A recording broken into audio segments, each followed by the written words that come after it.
worst possible thing you could say when you walk into a car dealership. I spent 5 years with Mercedes-Benz, 5 with General Motors, and the worst thing a person could say when they walk in is, if you could just get me to this payment, we got a deal. So your loan's probably still like 19, which means you got to pay to get out. You're upside down. It's called negative equity.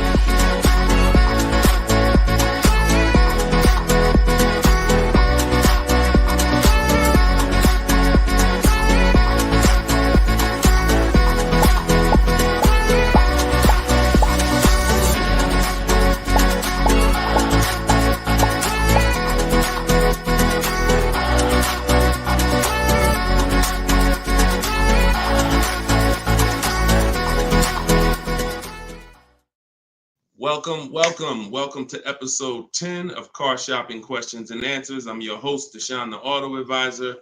We do these live streams throughout the day to make sure that you can get insider secrets from someone who was in the car business for more than 14 years. Technically, I've been in it since 2006, even though I left in 2020 to focus on educating anyone who's willing to listen. And so those who listen to me, you're going to see throughout this show that they get below market deals. They get cars in 30 minutes from home. They're not going back and forth with negotiating. You don't need down payments. Everything that you may have thought you knew about car buying, quite honestly, a lot of that is going to be dispelled on this broadcast. But we're going to make sure that you know how to get to the money, where the hidden money is in your car deals, and quite honestly, how much you've been overpaying by not having this information. So come on in. I have my man Dolan moderating. We're live on 4 platforms. You guys can start typing your questions. And while we get the first couple questions coming in, let's do some housekeeping. If y'all could, if you're going to spend some time with us on TikTok, if y'all could start tapping the screen, running the likes up so we can let TikTok know that we're about to talk some serious business here. And it lets TikTok know that they need to get some more people over here. So also, you want to share this with your best friend. Last thing you want is for you to use these strategies, save a ton of money, and then your friend a year from now is telling you how they got a car and they got ripped off and they lost thousands of dollars. And then you tell them about our show and they're like, wait, why didn't you tell me about that last year when you were watching? So tag your best friend. Shout out to the sharers. Also, while we're waiting for the first couple questions, let's do some housekeeping. Some of you don't know me. My name is Deshone the Auto Advisor. I'm the author of the new digital book, Cars from Home, 7 Steps to Saving Time, Money, and Avoiding Dealerships. We're rated 4.94 on Goodreads.com. Thank you to everyone who's rated the book. And we just got another rating, which is awesome. We appreciate it. And I'll read a little bit of it just so you can understand the magnitude of what's in this book. And everyone can get it for 75% off while you're here. But this one just came in. It says, this book is outstanding, a must-have for anyone seeking to buy, lease, or even sell a car. It's presented in a very professional, easy to follow, step-by-step manner that covers every situation from buying, leasing, paying cash, using credit, good credit, bad credit. Although I've purchased and leased several cars in my lifetime, I learned new tactics to obtain the best value for my money. Let's go. Appreciate that review, Barrett. Thank you so much. So everybody, you could get yours in my TikTok bio or my Instagram bio. You won't leave the broadcast, but get there before the 30 minutes is up so you can get your 75% off. And you can get it in the YouTube or the Facebook comments. We pinned a comment for you so you can get it. And then we'll actually throw this banner up so that you can scan it with your mobile phone camera. If you happen to be watching us on TV, you can scan that QR code right there. All right. So once we get the first question, Dolan, you can shoot it in, brother. All right. And look, if this is your first time, stay by your keyboards. This is a dialogue. This is not something you're just watching. I'm going to ask you questions, and I want you to type your response quick as possible so we can keep the dialogue going. Okay. Let me make sure I can see the Instagram comment. Okay. So this one's from Instagram. I currently have about 12 to 15,000 in equity in a finance vehicle with 8 months of payments remaining. Realistically, I don't envision myself keeping the vehicle for another 3 years, so I like to lease. Dang. So you're talking brilliant. You're talking brilliant. See, everything you thought you learned, who's heard people say never lease? Let's get some, you know, I'm in rare form tonight. I'm feeling very aggressive, but I'm gonna stay calm and cool. Who's heard you should never lease a car? Type me in the comments. I told y'all, stay by your keyboards so I could understand who I'm talking to. If you were taught never lease a car, type me. Okay, I see you, Maya. All right, I see you, Jet Beauty Jenny. Okay. I see you, Calvin. All right, Calvin on Facebook. I see you, Lady Gal. So every single one of you who were taught that, those people owe you money. Because if you're not keeping your car 8 years, it's impossible to get a great deal if you didn't lease. There's only one exception, and that's if you're buying very inexpensive cars. I call them smart cars, saving money at the right time. $7,000 cars, $5,000 cars, $10,000 cars, that's different. $3,000 cars. But if you are buying relatively new 3, 4, 5, 6-year-old used cars and brand new cars, and you're not keeping them 8 years, you've lost thousands already. So I want you to stop that tonight. So I'm gonna make a claim. I don't mind if somebody makes a very bold claim like the one I just made, but you got to be able to support it. Let me show you something. So Tope got a lease on a BMW, $690 a month.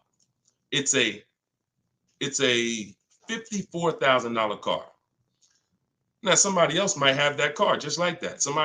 You might be watching saying, Deshone, I got the same car. To purchase this car, and what you're going to notice about how I want you to learn, you're going to learn to look at deals with no money going into them. Okay? See, where the confusion comes in is when down payments start coming in. When you start evaluating deals with no money going into them, you can evenly measure them. It's apples to apples, even in different scenarios. So no money down, she's driving a $54,000 BMW. Now she used our system, she got bids. So she didn't negotiate for this. She stayed at home and let these deals come to her. That same car would be $1,100 a month to buy, because some of you know every $5,000 on a purchase price, every $5,000 that you're going to borrow on a loan, on a 5-year loan, is about $100 a month, depending on the interest rate. Now, I want to give you a scenario that will never happen, but I just want to hammer home that if you didn't lease, but you should have leased, you can't get a great deal. And we're going to stop doing that. Now watch this. Let's say you happen to walk in and you're looking at the same BMW Tope got. Brand new BMW, never driven before. What would be an unbelievable discount for that vehicle? You just so happen to catch a deal asleep in desperation mode. He says, look, I got to get rid of this car right now. What would be an unbelievable discount off a brand new BMW? Like the best deal that you could realistically get, where you would say, man, he took off all of that money. Throw some numbers out there. I'm about to prove my point. Why it doesn't matter how much money you save, if you put your deal on the wrong foundation, you can't get a good deal. Let's throw some numbers out. We see? Come on. Look, okay, y'all must be thinking. Okay, Coco Love, I like that. 20% off. I like that. So 20% off a brand new BMW. Can we all agree that if you walked in, you got 20% off a brand new car? That would be like, okay, Ted Chu said the same thing on Facebook. I like that. So let's just say, I'm gonna pull up my calculator, right? Pull up my calculator. She walks in, brand new BMW, $54,000. She gets it for 80% of what it costs. That's $43,000. I just told you every $5,000 is about how much per month? $100. So once we put our tax in here, let's not even put all the tax. Let's just round it up to 45. Tax is probably going to take it up to 46 with fees, 47. Let's just say 45. 45,000, y'all. Our payment's $900 a month. 5-year loan. That's with an unbelievable, never before seen discount. Remember that too. What is Tope paying? No money going into the deal. Do you see what I'm saying? Or if it's clicking, type clear. If it's clicking, that's an unbelievable, unheard of deal. Brand new BMW, desperate price. Please take it. I'm paying you to take it. Take 20% off the price. Here you go. You leave thinking, man, I won. I'll never get a deal like that again. What's my payment on this thing? $900. Take a 6-year loan. It's probably $800. Total paying $690. This is what I'm talking about. It is it does me or you no good for me to show you how we get bids, how we make dealers bid for our business, how we shop for new cars, how we shop for used cars, how we make banks and credit unions bid when you miss this. Lease, if I don't lease and I should have leased, no way to get a great deal. So that's why, and we could throw one more scenario in here, because some of you like Deshone, but I don't buy brand new cars. I know what you're thinking. Let's throw one more scenario. Let's say we get a great price on a used one. That same BMW, used one, great price on a used one. Let's say we knock 35, 40% off the price. 40%. Say we find a 40%. I don't want anyone to accuse me of saying, Deshone, these numbers are just a little too, you're skewing the numbers. We're going extra unrealistic in terms of trying to show, right? So we get a nice BMW, good mileage. We knock 40% off that price, $54,000. We pay 60% of what it's worth. That's $32,000 we're paying. With taxes, it puts us at $35,000. What's our payment? $35,000 on a loan. Every $5,000 is $100 a month. What's the payment? I got you, Jet Beauty. I'm doing this for you. She said, one more example. I gave you the brand new lease that Tope got. I gave you the brand new. It doesn't matter. You could go and be not tons of money off on a new one. And here's the used one. $35,000. Every $5,000 is $100 a month. For payment $700 a month. So people are pulling up. Imagine 3 people pulling up side by side. Tope is in her new BMW 2024, paying $690 a month, no money down. Another buyer pulls up next door that never learned about leasing, but is not keeping their cars long term, because there is a place for buying. It's not about, everyone should be leasing. It's the 8-year rule. I'm talking about you short-term people. You're not keeping your cars 8 years, yet you believe the lies that you shouldn't be leasing. We're going to scrap that tonight. If you're willing to unlearn, tonight will be the last day you believe that bad information. So $690 a month, Tope pulls up. Someone pulls up next to Tope, got a phenomenal deal, think they won. Hey, we got the same car. Oh yeah. Man, how much you get? You're not gonna believe this. The dealer gave me 20% off this thing. Oh, that's incredible. How much is your payment on that? Oh, I'm paying $900. Oh, really? Okay. Yeah, no money down though. No money down. Okay, what you paying? I'm paying $690, no money down. Oh, okay. Wow. Other person pull up in the used one. Oh, y'all got the new versions. That look good. That look real good. How much y'all paying? Oh, I'm paying $690 for the new one. Oh, I'm paying $9. Oh, I'm paying $7 for the used one. Do we understand how bad Tope is winning? So you keep believing that old information. It's cost you thousands of dollars. Cost your family thousands. I hate to be the bearer of bad news, but I'm also the bearer of good news.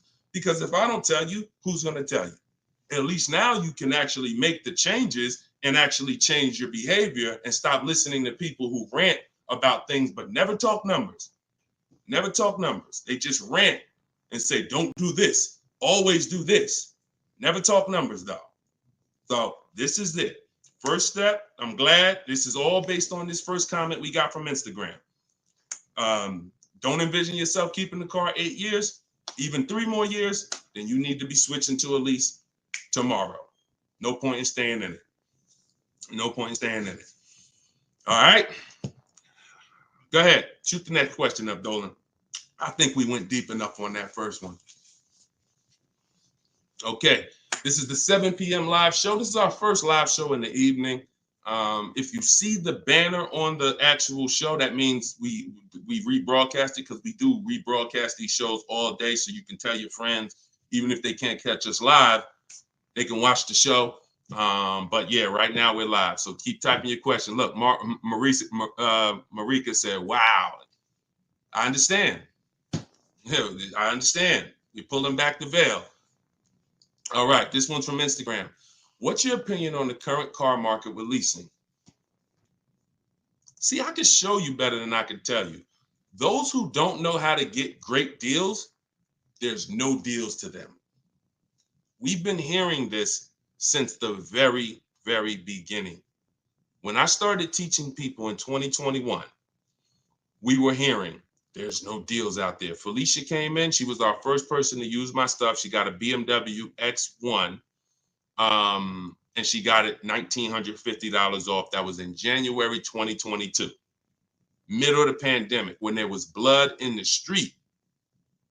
Blood, everybody who came out the dealership, it was like you couldn't believe what you paid. And God willing, you didn't have to buy in those scenarios, or if you use my strategies, you did okay. But those who had to buy, I told you how dangerous it was back then, because dealers were charging 5, 10, 15 grand over sticker and getting it. Meanwhile, Felicia came in, she got a $1,950 discount off a white BMW, not a purple one that no one wanted, white one. Bonita, I always use Bonita because Bonita was middle of the, look, 2022, December 2022. Got 600 down, 600 a month on a brand new Kia Telluride. So our vantage point is different. I get it. To you, yo, there's no deals out there. To us, it's never been no deals. It's deals everywhere. Everywhere. Look, Frena. Some of you saw Frena. Just got a brand new lease. $579 a month. $65,000 vehicle. Ridiculous deal on a Jeep Grand Cherokee Hybrid. Ridiculous. Under 1% lease deal. So, I mean, Deshone, what about purchasing though? Well, it's easier to get purchase deals because there's no lease program. All you need is a huge discount from the dealer. When you're leasing, you need a huge discount from the dealer and a good lease program. So, but here's Sean, $73,000 F-150 Lightning just recently. Look, $20,000 off he's getting. It's just what you know. And I'm not the most proud of the fact I can get deals. I'm sure there's probably not one of you who doubt if this guy was in the car business, worked for Mercedes, worked for General Motors, he's clearly good at this. Of course he can get deals. That's why I don't even talk about the deals I get. I always show the people who use the stuff that I teach so that you could understand that you could get deals. You just need to change your strategies. Stop shopping like it's 1990. You get what I'm saying? You're shopping like it's 1990. No disrespect. I'm just telling you, look and analyze yourself. What about how you shop is different than how our parents shopped in the 90s? So this is what you need to change. And when you change and you start listening to what I'm telling you, you start sitting at home and you start going online and start making these dealers come to you and getting bids while you sit at home, making these banks come to you and getting bids while you sit at home, and not trading your cars anymore, getting bids from online buyers, you're going to save the same money. You're going to save the same money they're saving. Easier than you've ever saved it before. Okay? Change your strategy. That's what we do here. Okay? All of this is out of my new book. You can put the next question up, Dolan. Cars from Home. It's a digital book. You can get it for 75% off in the TikTok comments. You won't leave the broadcast. It's normally $97. But you get it for $24 as long as you get there before the 30 minutes is up. It'll be in your inbox. Same thing in my Instagram bio. Click the link, grab your copy, and then we got comments in the comment section. We have the link pinned for you guys on Facebook and YouTube, so you can get your copy for 75% off. Okay. TikTok. How do I know what the percentage is for lease deals for Mercedes-Benz? When I return my lease, do I have to replace the tires and brakes? If they're bald, yes. Or you're just going to pay for them. And the same thing that would lose you money if you own the car, lose you money if you're returning the lease. If you have a big dent on a car and you go to sell it, people are going to take off money for that, right? If you go and sell a car and you like, hey, yeah, I want to sell this car, and everybody looks and the tires are completely bald, they're going to take off money for that, right? Exactly. So you have to, now you don't have to run, now most leasing companies give you wear and tear. So I know you may have been thought, oh, I got to keep a lease perfect. No, absolutely not. They give you normal wear and tear. They allow you to have normal wear and tear, scratches, dings, you can even run the tires down pretty low. But when you start getting excess wear and tear, bald tires to the point where they're dangerous, dents, big dents, cracks in the glass, this stuff you're going to be billed for. And that's perfectly natural. Now, in the case of what is a good lease deal for Mercedes-Benz, it's not brand specific. Watch this, y'all. A good lease deal is a good lease deal no matter what. See, the name of the game with leases, if you're not keeping your cars 8 years, because there's a different way to win with cars, and that's keeping them long enough to where they're not depreciating a lot anymore. That's usually going to be at least 8 years before you start winning, and you can catch up with the good deals that lease people are getting. You see these payments they're paying. You saw the scenarios I put when, buying the used car, leasing, getting a great deal, buying the new car. In order for them to catch up to that lease deal, they need to keep their cars a very long time, 8 years minimum, so that they can start to recoup some of the money they're putting into these cars that a person who's leasing isn't. So long-term ownership is the way to win. 8, 10, 12, 15 years. Leases, great lease deals is the way to win.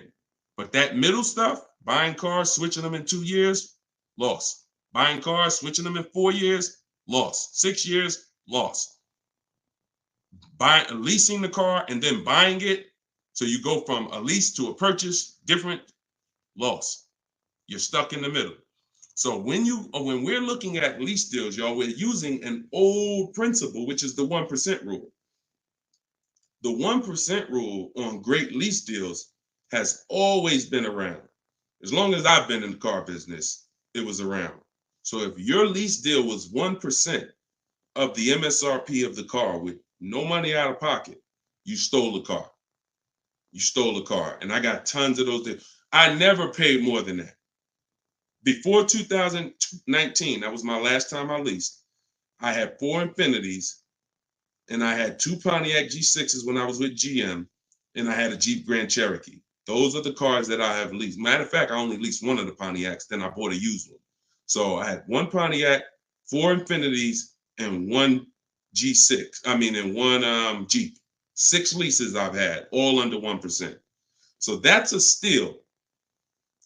But what I found is people are signing bad lease deals and not knowing, well, what's a bad lease deal? If that's a steal, then what's a good lease deal and what's a bad one?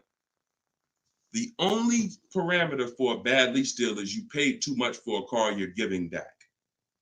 So if you pay, and I created the 1.5% rule, what that looks like is if you're leasing a $40,000 car and your payment's 1.5%, 1.5%, that's $600 a month.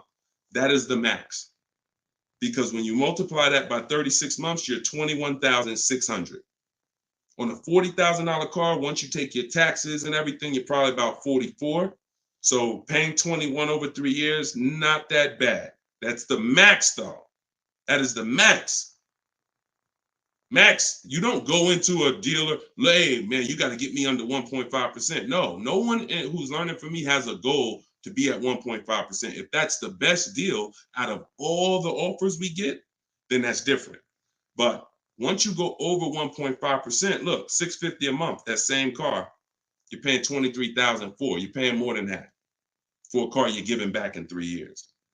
So this is why we had to have that. Now, between 1% and 1.5, that's a good deal. Between 1% and 1.5, good deal.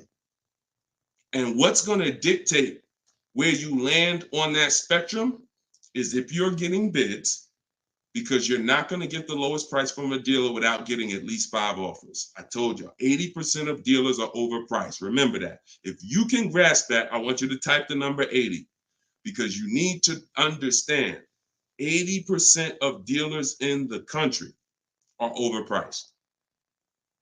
I see you. I see you, Steven. Okay, I see you, 223 Apparel. All right, TikTok locked in. I see you.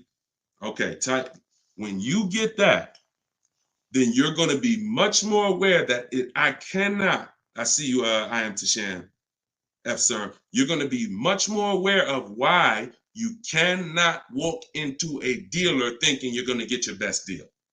Because if there's 10 dealers on the street, 10, now what you should be saying is 8 are overpriced.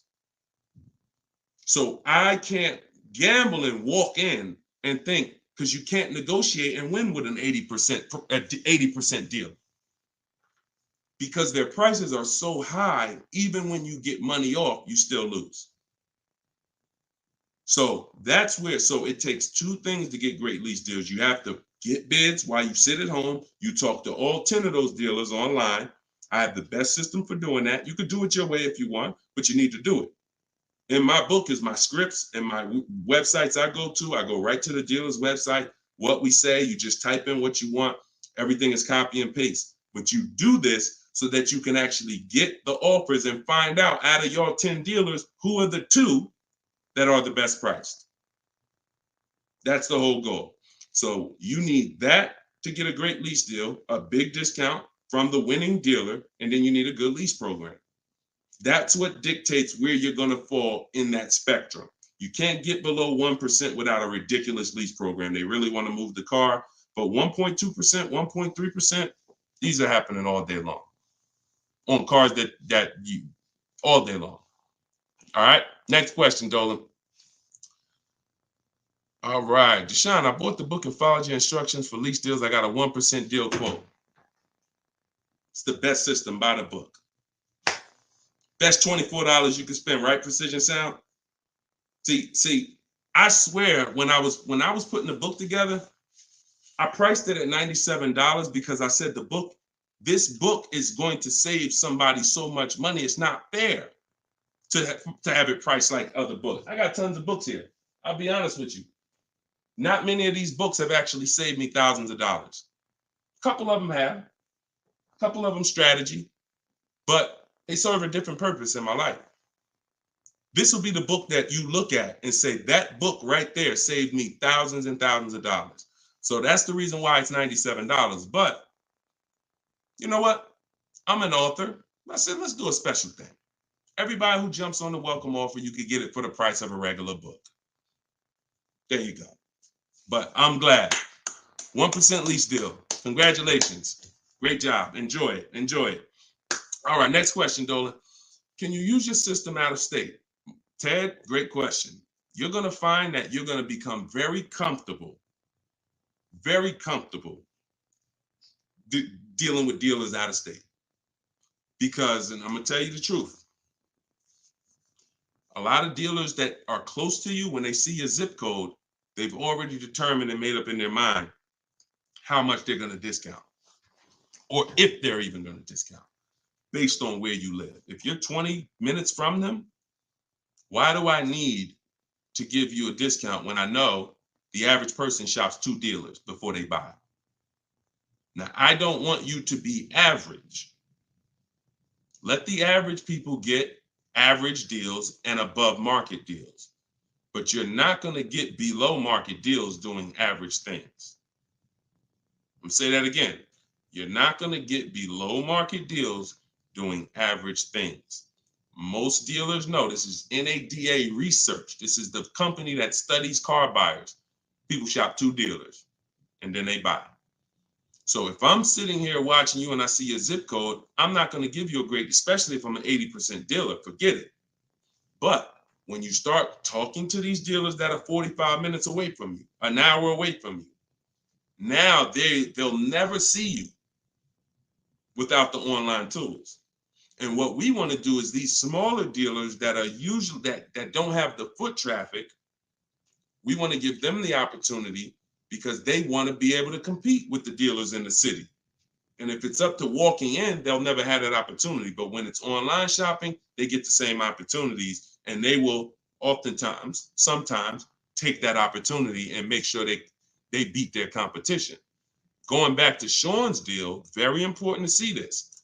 Sean posted in our groups. We have a private group. He said, I haven't seen the other. I said, I haven't seen the other offers.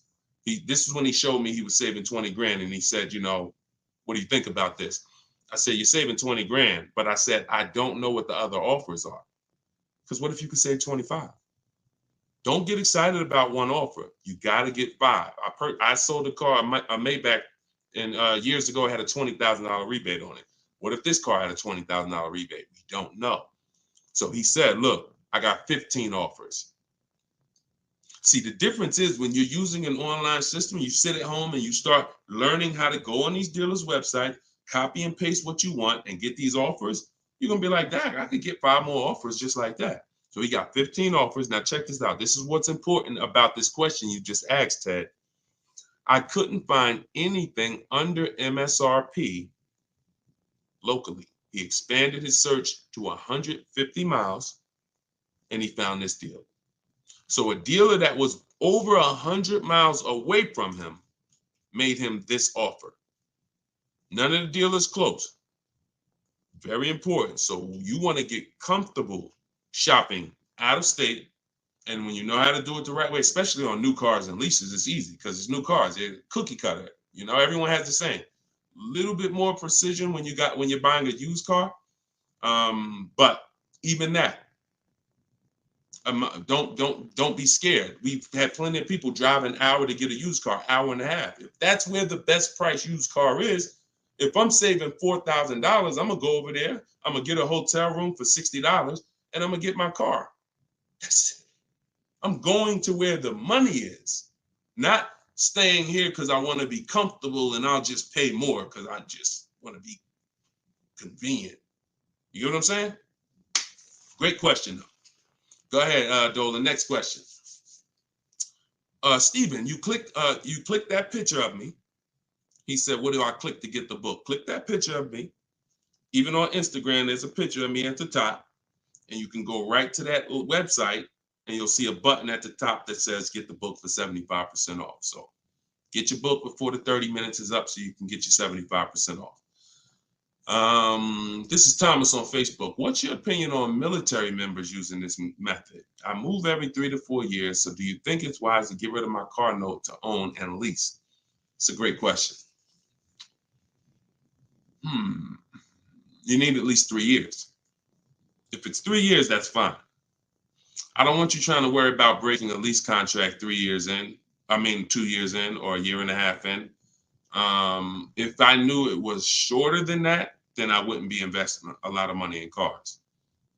I'd have like a, $10,000 car, $8,000 car, because you can't replace cars that fast. Some of you know I do this all the time. I show you, this is the depreciation scale. Whenever you see this, you think unseen. This is the unseen expense, the depreciation scale. This is why when you buy a car for $30,000 today, what is it worth tomorrow? If you buy a car for $30,000 today, I want to teach you how to see the hidden money. I call this the hidden money, the unseen expense. You buy a car for $30,000 today, what's it worth tomorrow?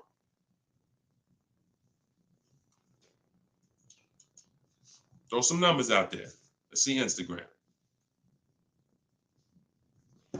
I'm just talking 24 hours later. You bring the car back 24 hours later. Is it still worth $30,000? Right?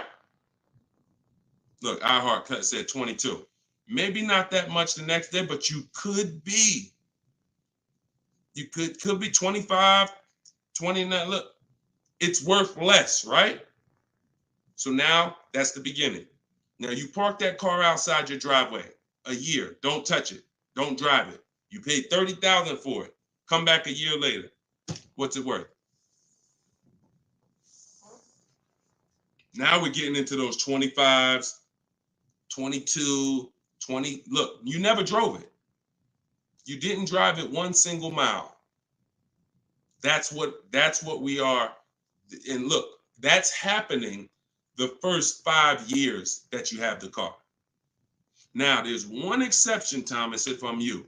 If I can get 3 to 4 years, I'm leasing. No doubt about it. 3 to 4 years, I'm leasing. Now, your goal is to, if you got to make a move, you don't want to lose money and you don't want to have a bunch of negative equity. So what you can do, what I would suggest you do, if you don't have the 3 years, then I would buy a pre-owned car. I wouldn't even go with a $10,000 one. I just make sure I get a great price on a pre-owned car, so that with pre-owned cars, you can swap out and you don't lose. Compared to someone who's leasing, though, you will, because you're going to pay about the same amount they're going to pay, but they're going to have a brand new car and you're going to have a used one. But that's the risk you have to take, because if you try to lease and then you end up having to get out of it in a year, no, can't break that contract that easily and you're going to lose money. So if you got 3 years, I'd lease for sure. If you only got 2, then I get a great deal on a pre-owned car. And then that way I'm safe. If I do need to get out of it, I can sell it and probably break even within a 2-year period, because it's not going to depreciate as much as a used car. I mean, as much as a new car. Okay? If you got 3, 4 years, man, lease. When a lot of you, when you realize I'm not talking to you who are keeping cars 8 years. If you have a car outside your house for 8 years or longer, type me. Matter of fact, type K. We call that a keeper. You got to be able to distinguish the difference in these scenarios. Anything outside your house for longer than 8 years is a keeper. We're not even comparing leasing. But when your kids come to you and say, Mom, Dad, I want a car, we don't automatically make them this is going to be a keeper. You're going to keep this thing for 8, 9, 10 years. No, I'm not. I'm going to keep this car maybe 5 years. Okay, then you should be leasing. Okay, your spouse. Me and my wife did it all the time. We had one car that we bought. That was the Pontiac G6. And then we would lease a car and we would rotate the lease. So you can have both. But the key is knowing every time you're about to buy a car, the first question is, how many years am I keeping the car? And if it's not 8, then you should be shopping for great lease deals. If it's 8 or more, then you should be buying. Very simple rules, boundaries based on numbers. All right. Go ahead, shoot the next one up, Dolan. Great question, Thomas. And anybody who's in that situation, that's a good strategy for you guys to follow. YouTube, 6 months left on my 36-month lease, 12,000 miles per year. Things came up and I had to use the car every day, 99,000 miles so far. What can I do? You pay. Now, what you can do is you're going to do an equity assessment. There's 3 ways you're going to work that you compare this. 3 ways, and you're trying to see which one is you're going to bite a bullet because you use the mileage. And again, I want to make it clear, had you purchased the car and put that same amount of mileage on it, your value of your car wouldn't have been like this. That's the average driver. Average driver, their value is dropping like this. That's average. You lose, a couple thousand every year, 5,000. You lose percentages. 20% the first year, 15%, 15%, 12%, 10%. That's the average driver. If you bought it, you'd have lost probably 25% in 1 year based on the way you drive. So it's not a matter of, I leased, I shouldn't have leased. No, this is what happens if you don't cater the lease to the lifestyle. And sometimes you have a lifestyle change, but it doesn't change the fact we have to account for the mileage you use. So we're going to do an equity assessment. You're going to see, if I sold this car, because the reason you're going to do this first is because you want to see what the highest bidders would pay. CarMax, Driveway. This is step 2 in my book, equity assessment. CarMax, Driveway, Carvana, Kelly's Blue Book, instant cash offer. Do not use Blue Book. Please do not come to me talking about what Blue Book said your car is worth. We don't use algorithm sites. We get real offers. Cash offers is all that matters to us. Okay? Kelly's Blue Book, instant cash offer. AutoNation, sell my car, and Car Guru, sell my car. That's 6 offers. And you're going to get that after you get your payoff. Now, you're going to see how upside down you are. And once you see that, okay, I'm upside down, How many miles did you contract for? Oh, 12,000 miles a year. Okay, so all right. So once you see, all right, my highest offer is 23,000, but your payoff might be, 30. Then that means you're $7,000 upside down. So now you can compare paying that money to now saying, all right, well, what happens if I return the car? Now, this is the second scenario. First scenario, when your over mileage is selling it. What does that look like? Second scenario is actually taking the mileage penalty, because I just told you $7,000 is the bill over there. In that scenario, mileage penalty, you contracted for 36,000 miles and you got 99 on it. So 99.8 minus 36,000 miles, you 63,000 miles over, and you're probably going to be charged 25 cents per mile. So that's a $16,000 mileage penalty that's coming if you stay to the end. So that's why you want to compare selling, paying the difference. If you got some cash on hand, that would be the best way to do it. Now, the last thing that you can do, which is, see, I don't like these scenarios because these are negative equity scenarios with leases, and we really shouldn't. Besides an emergency, we really should not be in negative equity situations with leases, only finances. But your last scenario is, once you see how much your car is worth from the offers, you're now going to now try to roll that negative equity over and get someone to pay the bill and wrap the new deal with the negative equity. So you're going to get bids for whatever car you want to replace it with. Whatever car, let's just say you're looking for a Jeep Grand Cherokee, you get bids, get your best offer, and then you're going to tell them, hey, I got this old car here with this type of penalty. I need to wrap it into this deal that's 7,000 or 8,000. That's why you got to know what the market value is. Before you do this, you have to know what the market value is based on offers, so that you know, all right, I got to slap another $7,000 on top of whatever my best deal is, so that I don't get the bill. So if you can pay the bill, pay the bill. If you can't pay the bill, then you need to roll it into the next deal.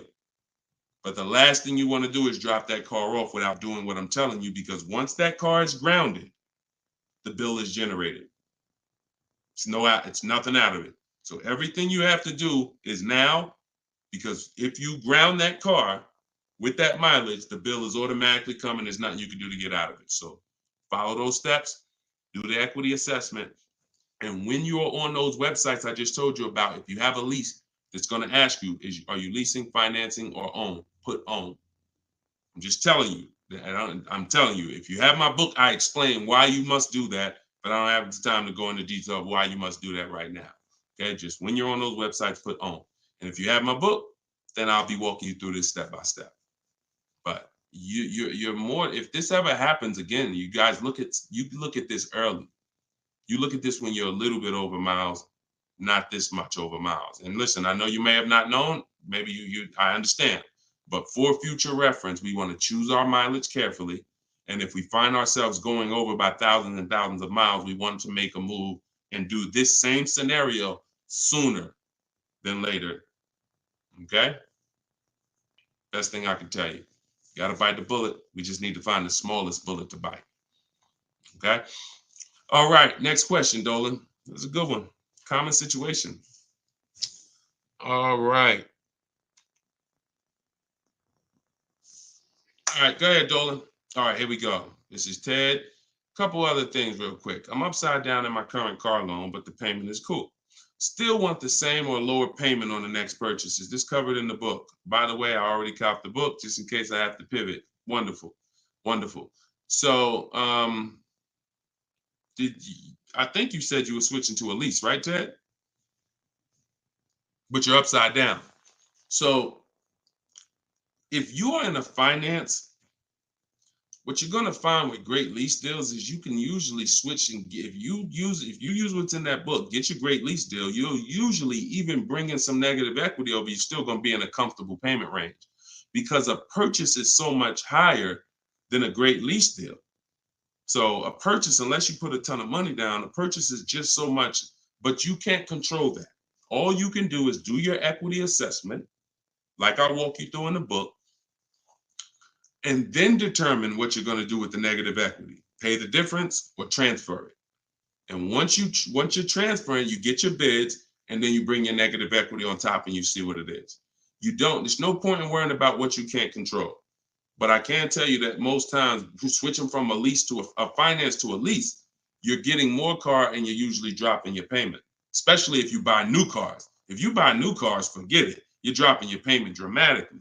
So you can still move negative equity over. But even on used cars, you're going to see that just going from a finance, you saw the scenarios. If you were here at the beginning of the show when I started those 3 scenarios, you saw how different the payments were. So that lease gives you so much room to customize, bring over some negative equity, and still be better payment-wise than purchasing. Okay? So yeah, keep me posted, man. Make sure you send me your success story. Thomas just got the book. When will the next session be for the step-by-step breakdown? I don't do a step-by-step breakdown.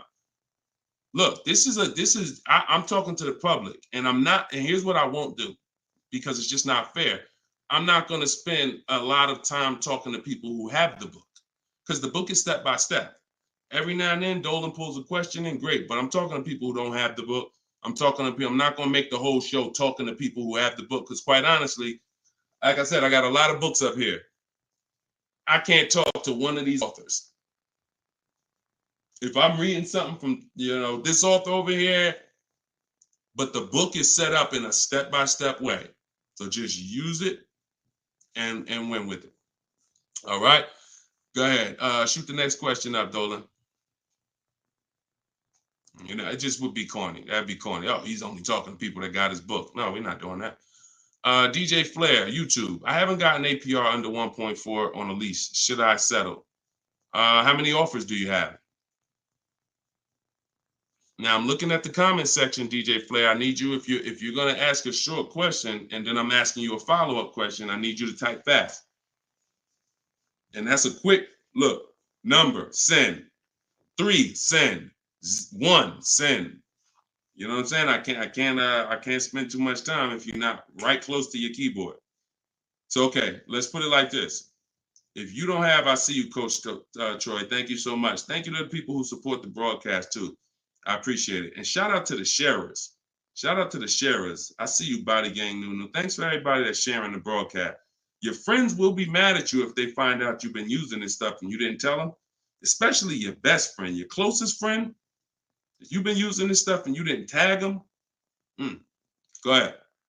Go ahead, type your question, Coach Troy. We'll get to you. All right, I don't think with DJ Flair's tap back in.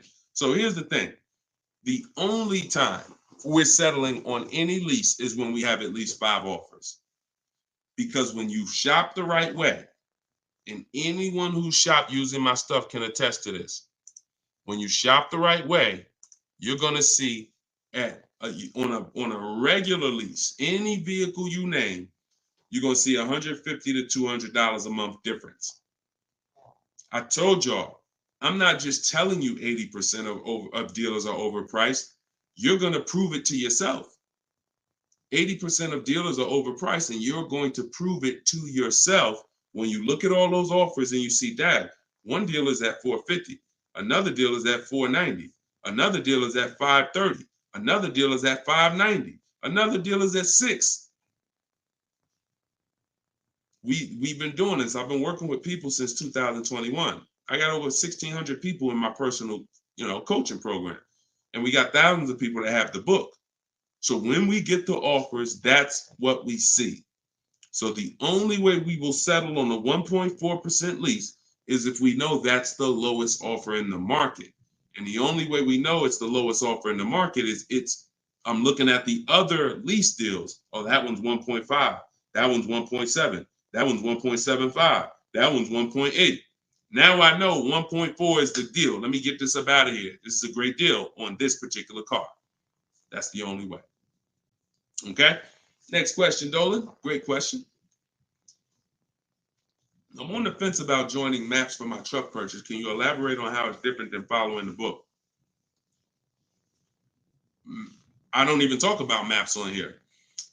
Maps is Maps is my book and video with me coaching and Zoom calls and a private Facebook group.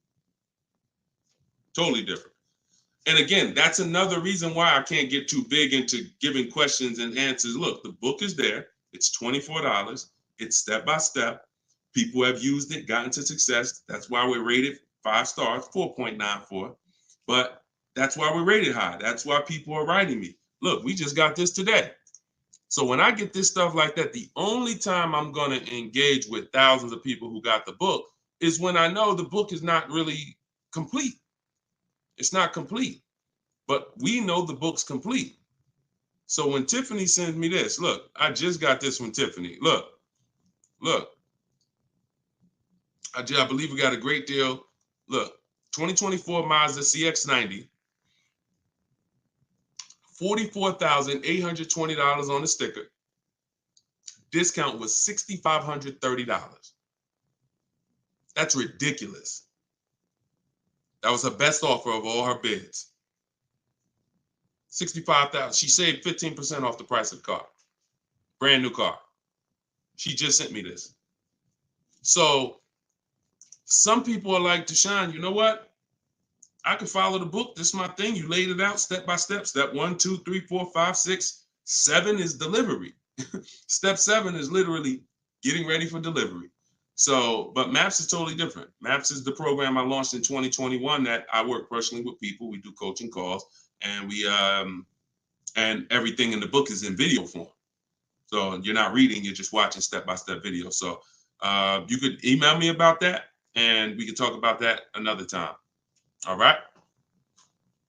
You get what's right for you. Go ahead. Next one, Dolan. All right. What if you drive too many miles daily? You just pick your miles. You choose your miles wisely. You can see, here's what I want you to understand. Now, if you were on the show a little earlier, we talked about how you're going to pay whether you, and bring in, Dolan, can you bring in Coach Troy's question on TikTok? Here's what you have to be very clear on. You pay for the miles whether you purchase or lease. That's why I want you to think about that. Depreciation scale. If I drive 0 miles, my car is worth less in a year. If I drive average miles, it's worth less in a year. If I drive high miles, it's worth less in a year. Ain't got nothing to do with whether you leased it or you bought it. If you bought it, that's what's happening. So the purpose of the lease is to know I'm not keeping my car 8 years.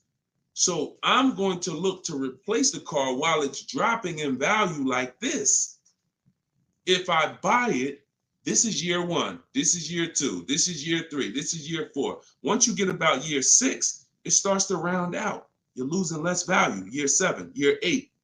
But you still need to catch up to the person who leased because they haven't put all this money in the car that you have. That's why it's the 8-year rule. But if you're like, Deshone, I know I'm not keeping the car 8 years. Your goal is to beat the depreciation in. How do I get a car without taking this type of loss? That's a lease. That's a great lease deal. Not an average lease deal, not these commercials. None of these lease deals y'all saw in the show today was based on a commercial. Nothing. They were probably thousands better. Do never look at commercials and think, oh, that's a lease deal. Absolutely not. Absolutely not. So what you're going to do is you're going to assess your miles, see how much you drive to work and back, how many days a week, and you're going to come and you're going to add that up over the year, and you're going to come up with a number. And if it's $18,000 a year, great. Hyundai I worked for Hyundai for 6 weeks, and I keep the story short, but I worked for them for 6 weeks. I was a manager there. Owner ended up getting indicted. Straight up highway dealer. Like I would never, it's the only dealer where I said, whoa, this ain't for me. No way. Got out of there in 6 weeks. Gave them their car back that they had me driving. I said, I appreciate it. God bless you. So I end up getting, I had a person who was dropping off their lease. And I was doing the paperwork to ground the lease for them. Hey, I was doing the work to ground the paperwork, and to ground the lease. And I saw that he had like 70,000 miles on the car. And I said, "You lease this?" He said, "Yeah, man, I always lease." I said, "Wait, you in sales?" No, he told me. He said, "Yeah, I'm in sales. I drive over 20,000 miles a year. I used to buy my cars, and I just be, all this negative equity. I had to put big down payments. I just, once somebody showed me about leasing, I never stop. I pay my payment, I bring it back after 3 years, get a new one every 3 years." I said, "Wow, that's crazy." Then I looked at his payment, and I saw his payment was only like $150 a month more than a normal payment. It wasn't $500 more a month. It was $150, $175 more to get the additional mileage that he needed. I said, "Man, I'm telling everybody about this," because I had high mileage drivers coming in with same amount of mileage on that he had, 70, 80,000 miles, except they bought it. And now I'm like, "Hey, you got like 12,000 negative equity because your car, you got so many miles on it." And they're like, "Yeah, I know." So before I learned that about high mileage leases, that's what I used to do. I didn't understand it, but now forget it. And that was back in that was 2016. So everything I've learned, I bring it to the public, and I've learned from seeing bad scenarios. So no matter how many miles you drive, as long as you're not doing like Uber or Turo or something where you're renting the car and you're just putting like as many miles as you can on it a year, and you don't really know how much you're going to put on, as long as that's not the case, it's predictable, then for sure. I have 2 strategies in my book for high mileage drivers that don't keep cars 8 years. 2 strategies: high mileage lease, and then something I call 2 cars, 1 payment. High mileage lease, 2 cars, 1 payment, where you split the mileage. You have 1 car you buy, and then you pay that car off, and then you have 1 nice car that you lease, 12,000 miles, and you just split the miles. Either way, stop buying. And now, one more thing, and put the next question up, Dolan. Now, if you're a high mileage driver and you are an 8-year person, great, no reason to lease. There's plenty of cars out there. You buy a car that you can drive 25, 30,000 miles a year. That'll last you 8 years. No reason to lease. See, if you are keeping your cars 8+ years, forget about leasing. If the person who you want to shop for is 8+ years, no reason to lease. I'm only talking to you who are like 6 years, 5 years. Deshaun, I'm not keeping it 8 years. You are the ones losing thousands of dollars by not leasing. All right, I see you. I see you. All right, so this is Coach Troy from TikTok. And we're live, y'all. Just in case you know, we're live for a couple more minutes. This is our 7 p.m. live. We whenever you don't see the banner on top, you know it's live. Whenever you see, because we rebroadcast these shows because a lot of people can't make them, so you can catch them on pretty much any of our platforms. You can watch the replay, watch the rebroadcast. But we are absolutely live right now. So for a couple more minutes, you can type your questions. This is Coach Troy from TikTok. I have a lease now. My lease is up in June. My credit fell to 573. Can I go for a finance? What I do is I'd get a smart car right now, saving money at the right time. Now, if you have a strong car payment history, that weighs on your profile. Mercedes, tell y'all a story about Mercedes. Mercedes, if you pay Mercedes, your whole world could be crashing down. They'll approve you again.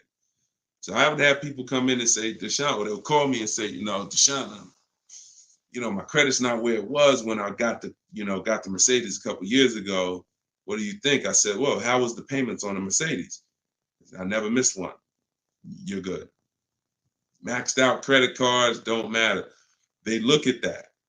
So if you paid the car payment, I go for a lease. If you missed a couple car payments, but if you missed a couple car payments, I'd go for maybe a less expensive lease. Possibly 573 is tough. You need a lot of stuff to weigh, because I have something I teach. It's about profile, not just about score. So profile is how long you've been on your job, the money you make. Probably the 2 biggest indicators are payment history and credit score. But outside of that, that's not all it's based off of. So you got to kind of look and say, all right, if my credit score is low, do I have anything else on my profile that makes the profile look attractive? That could be, that's usually either a car payment that you paid on time, or you only missed a few payments and they dropped your score low. If you got like 60, 90-day late, then I would tell you, okay, let's get an inexpensive car, $10,000 car, get something small. I call this a smart car. In my book, I refer to this as a smart car, saving money at the right time. Now, this is a setup car because you're in a rebuild. So your goal is to get the smallest car possible because you pay for size. You don't want to go out and get a huge SUV because you're going to pay for size. If you get something that was brand new, 25,000, I would get it, finance it, try not to get something too old. But the only way you're going to need to get something old is if you're trying to buy an expensive vehicle. If you're trying to buy a Jeep Grand Cherokee that's $45,000 brand new and you're trying to get it for 10 grand, you're going to need it. You're going to old one, and that's usually a sign that we're looking at too much car. So, but if you need an SUV, that's different. But your goal is to sacrifice, get the least expensive quality car. It must last 2 years. Hit the payment history on point. Don't miss a payment, and then you would switch to a lease. So I don't know enough about your scenario, but I kind of gave you a little bit. And in my book is the details of this, the smart car strategy, and shopping for a lease and looking at your credit profile. So based on where you're at, you make your move. But either way, it's fine. It's not the end of the world. Tons of people are going to be rebuilding now. Just make sure you're doing it right so that you don't set yourself back with your next car. You want to set yourself up. And a lot of people, when they're in a tough situation, they make another decision that actually sets them back. Okay? Go ahead. Next question, Dolan. Okay, I see. High pride BMW lease. Thanks, Coach. Forget about the gifts. Just get the book. I appreciate you sending the gifts, but I'd rather you have the book because I want you to win. Okay, take all that money you just gave on the show, and I appreciate it, and get your book so you can make sure that you win for the rest of your life with cars. But thank you. Go ahead. This one's YouTube. Where's Instagram at? Instagram, y'all quiet this evening. Y'all started out the show with a lot of questions, and now y'all quiet. Let's go, Instagram. Type your question. And the thing about Instagram is, if you hit that little paper airplane next to the comment box, you can share this with like 30 of your friends. And I guarantee you, every single one of them will thank you. Every single one of them. We don't dance. We don't tell jokes over here. All we do is talk big money. Guarantee they'll thank you. So, all right. This one's Diana from YouTube. Am I liable for a vehicle that I didn't take possession of? If the paperwork has been sealed, signed, the bank has been notified, if there's a bank involved, you can be, just because you didn't pick it up, but you would have had to sign all paperwork and basically have them turn that paperwork in, which would start the motor vehicle processing, where they're going to register the car in your name. Once this process has moved forward, whether you took the car or not, that vehicle is linked to you. In which case, yes, you are liable. But it depends.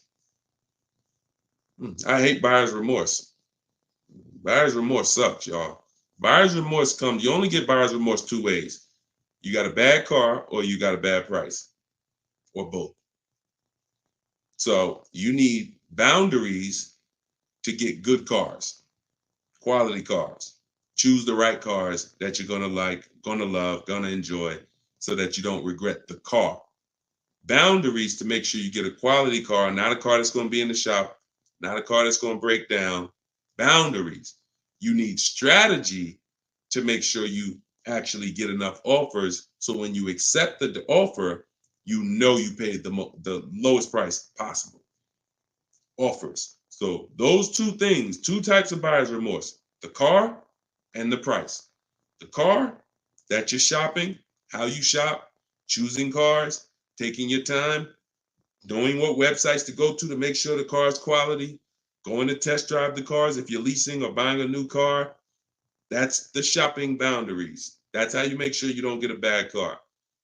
When you're looking at a used car, narrowing it down, title history, service records, accident history, and then the strategies.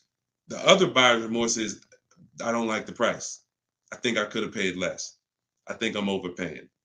I'm not comfortable. That comes from getting bids and looking at multiple offers.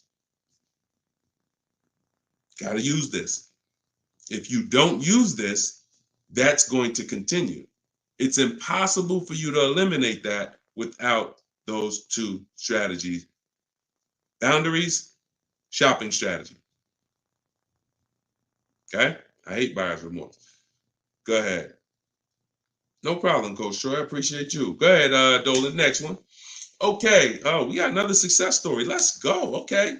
Thank you, Gina. YouTube success story. Just ordered a 2024 BMW X3 M40 for almost $4K off MSRP plus $3K military discount. Would have never thought about this being possible. Followed your car shopping for people who hate car shopping book. Don't make me drop the microphone up in here. Gina, $7,000 she's saving from home, getting bids. See, look, I love this. I love this. This is empowerment right here. Forget all that other stuff. Forget all the other stuff. Is if you use something and it does not save you money, throw it out. But you got to use it. I knew that if you're willing to use what's in my book, if you are willing to take it, trust my process, these are the results. You don't have to be me. You don't have to be Deshone. Gina's not me. Gina didn't even know about this a month ago. Got the book, used the step-by-steps, saving $7,000 off a brand new BMW M40. X3 M40. Come on. Come on. Congratulations. Enjoy it. Great job. I had dealers beating other dealers' prices. I see. Come on. That's the language that I want you talking. That's empowerment right there. There's no buyer's remorse. There's no potential for buyer's remorse. How? I got dealers competing. Yo, all right, you the best right here. You won. The heck? There's no room for buyer's remorse when people were competing, jumping through hoops. Hey, pick me. Here's my offer. Here's my offer. Here's my offer. Come on. All right. I love it. Good job, Gina. Okay, to everyone else who's like, what book did she use? That's my new digital book. It's called Cars from Home. It was originally called Car Shopping for people that hate car shopping, but now it's called Cars from Home. 7 steps to saving time, money, and avoiding dealerships. Has all my templates for new cars, used cars, leases, everything in there. And it's normally $97, but in my TikTok bio, you can get yours for 75% off. In my Instagram bio, click that link and then get your book.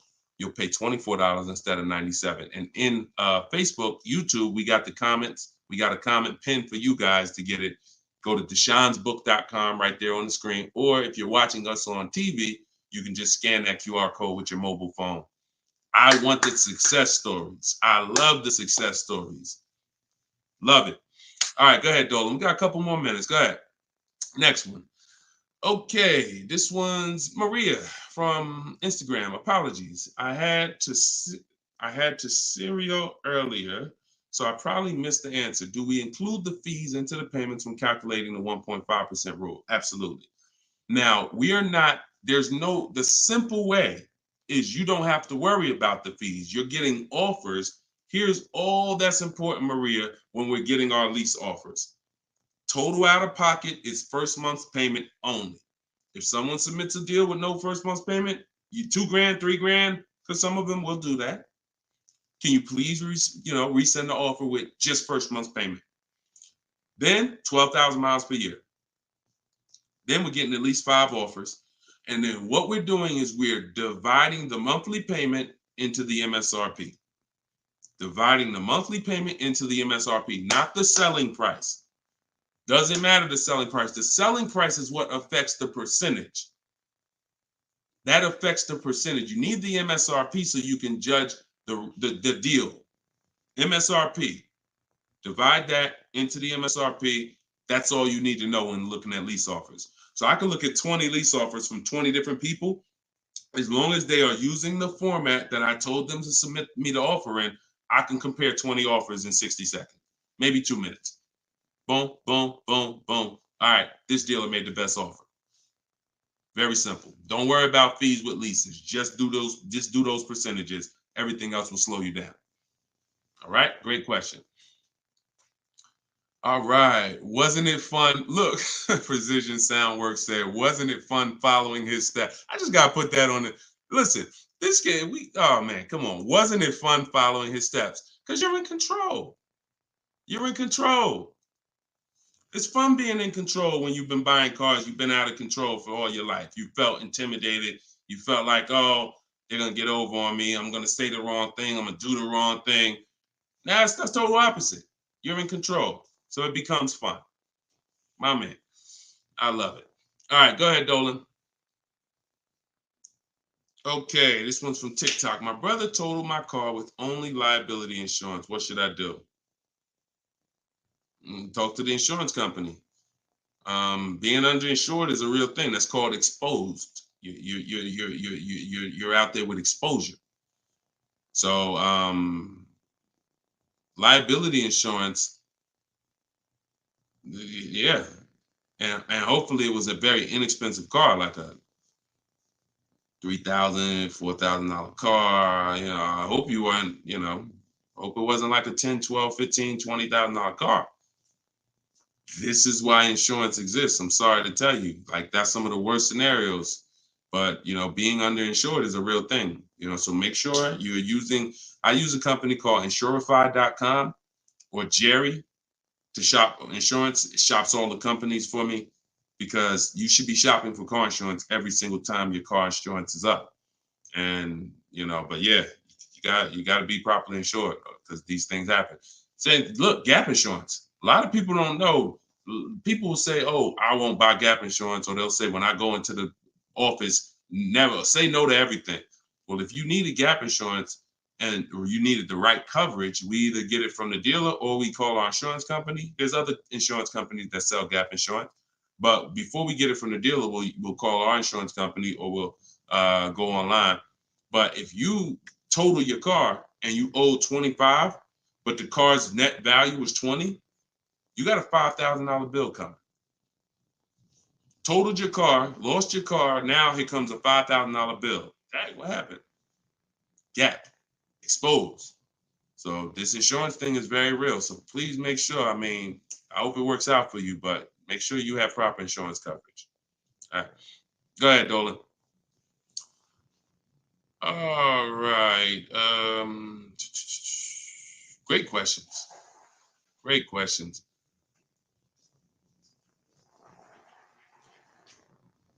All right. This one's Thomas. I have come to an end of my lease. A new lease is too much for me. The buyout is about 25K. Give me some options. Unless you got 5 offers, that doesn't mean anything. See, the problem is you didn't get 5 offers.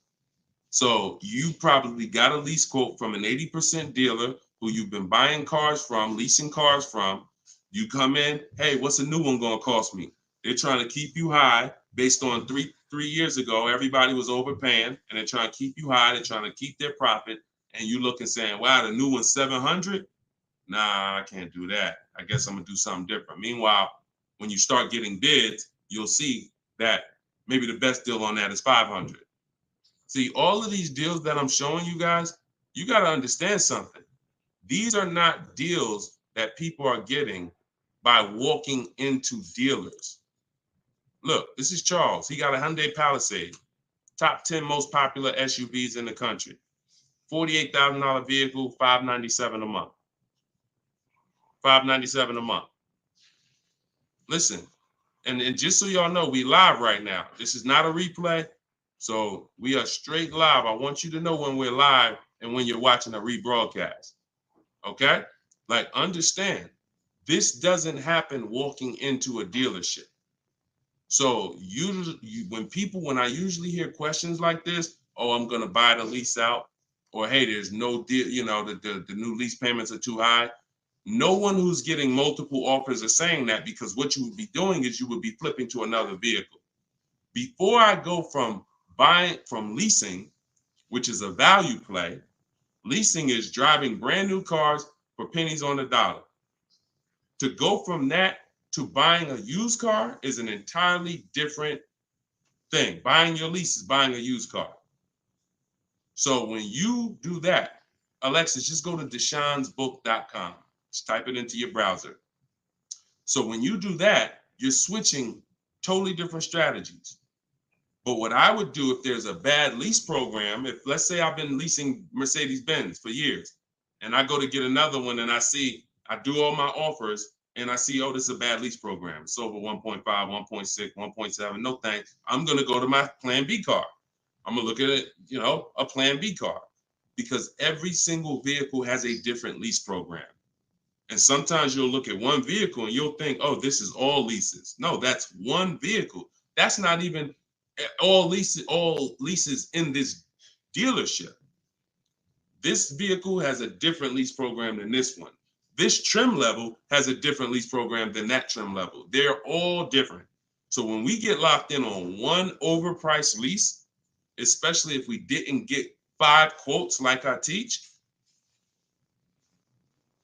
so no, that is the strategy. So you just say, give me some options, please. Here's your options. Get 5 offers. If they're all over 1.5%, next vehicle. Pick another vehicle. Get 5 offers. If those are over 1.5%, pick another vehicle. Eventually, you're going to find a vehicle that has a great lease deal, and you're going to say, okay, this is it. They're all different. If you're using my book, you can do this in 60 minutes. Your first time using this, it'll probably take you 90 minutes to do the process. Second time, you should be around 60. I want you guys, by the time you use this 2-3 times, you'll be getting car. I could get any car I want, get the best offer, look at the whole market in 60 minutes, 45 minutes, 60 minutes. So that's not going to be your first time. 90 minutes probably the first time. But this is 90 minutes. By the time, that's not one trip to the grocery store. It's not even one trip to the grocery store. All right. All right, y'all. We've been on for an hour and 18 minutes. We like to keep these lives around an hour and 15. We're going to wrap. We'll be back. Listen, this is what we do. Shout out to the surprise success stories. Thank y'all to everybody who spent some time with us. Everything that I taught tonight, everything I taught today is out of my new book. It's called Cars from Home, 7 Steps to Saving Time, Money, and Avoiding Dealerships. It's the science of shopping from home online the right way. There's tons of people who try to shop online. There are car sales people who have mastered the science of not giving quotes online, making it hard to buy online. So the same way when people were walking into the dealer, car salesmen got trained on how to handle you. The same way they saw millions of people go to the internet, they created internet sales departments to get trained on what? How to handle you. So you need a strategy to make sure that you're doing this the right way, getting bids. You don't have to be a great negotiator when you're great at getting bids. And that's what the book is about. So you can get your copy for 75% off.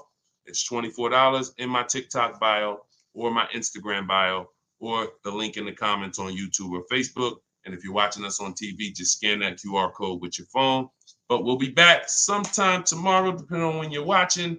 And this is what we do. Let's keep saving this money. All right. God bless. And thank you to everybody that got the book. Email me your success stories. I want to see more success stories. All right. God bless you.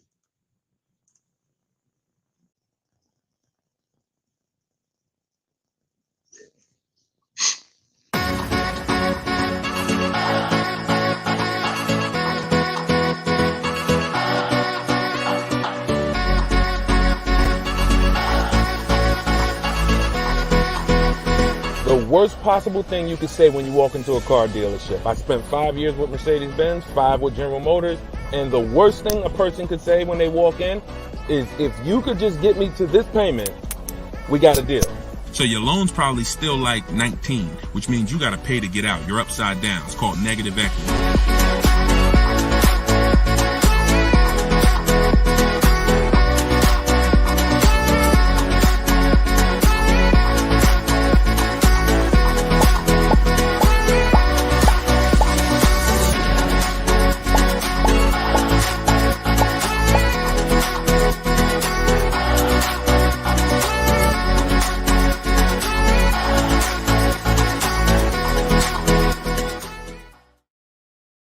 Welcome everybody to episode 11 of Car Shopping Questions and Answers.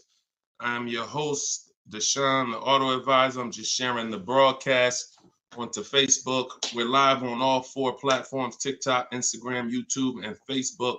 We do these shows throughout the day, and we do lives. If you see the banner above me, that means you're watching a replay. If you don't see the banner, that means we're live. You guys can start sending your questions in, and we will get down to the order of business, which is making sure that you have the inside strategies, the best strategies to car shopping online so that you can get below market deals.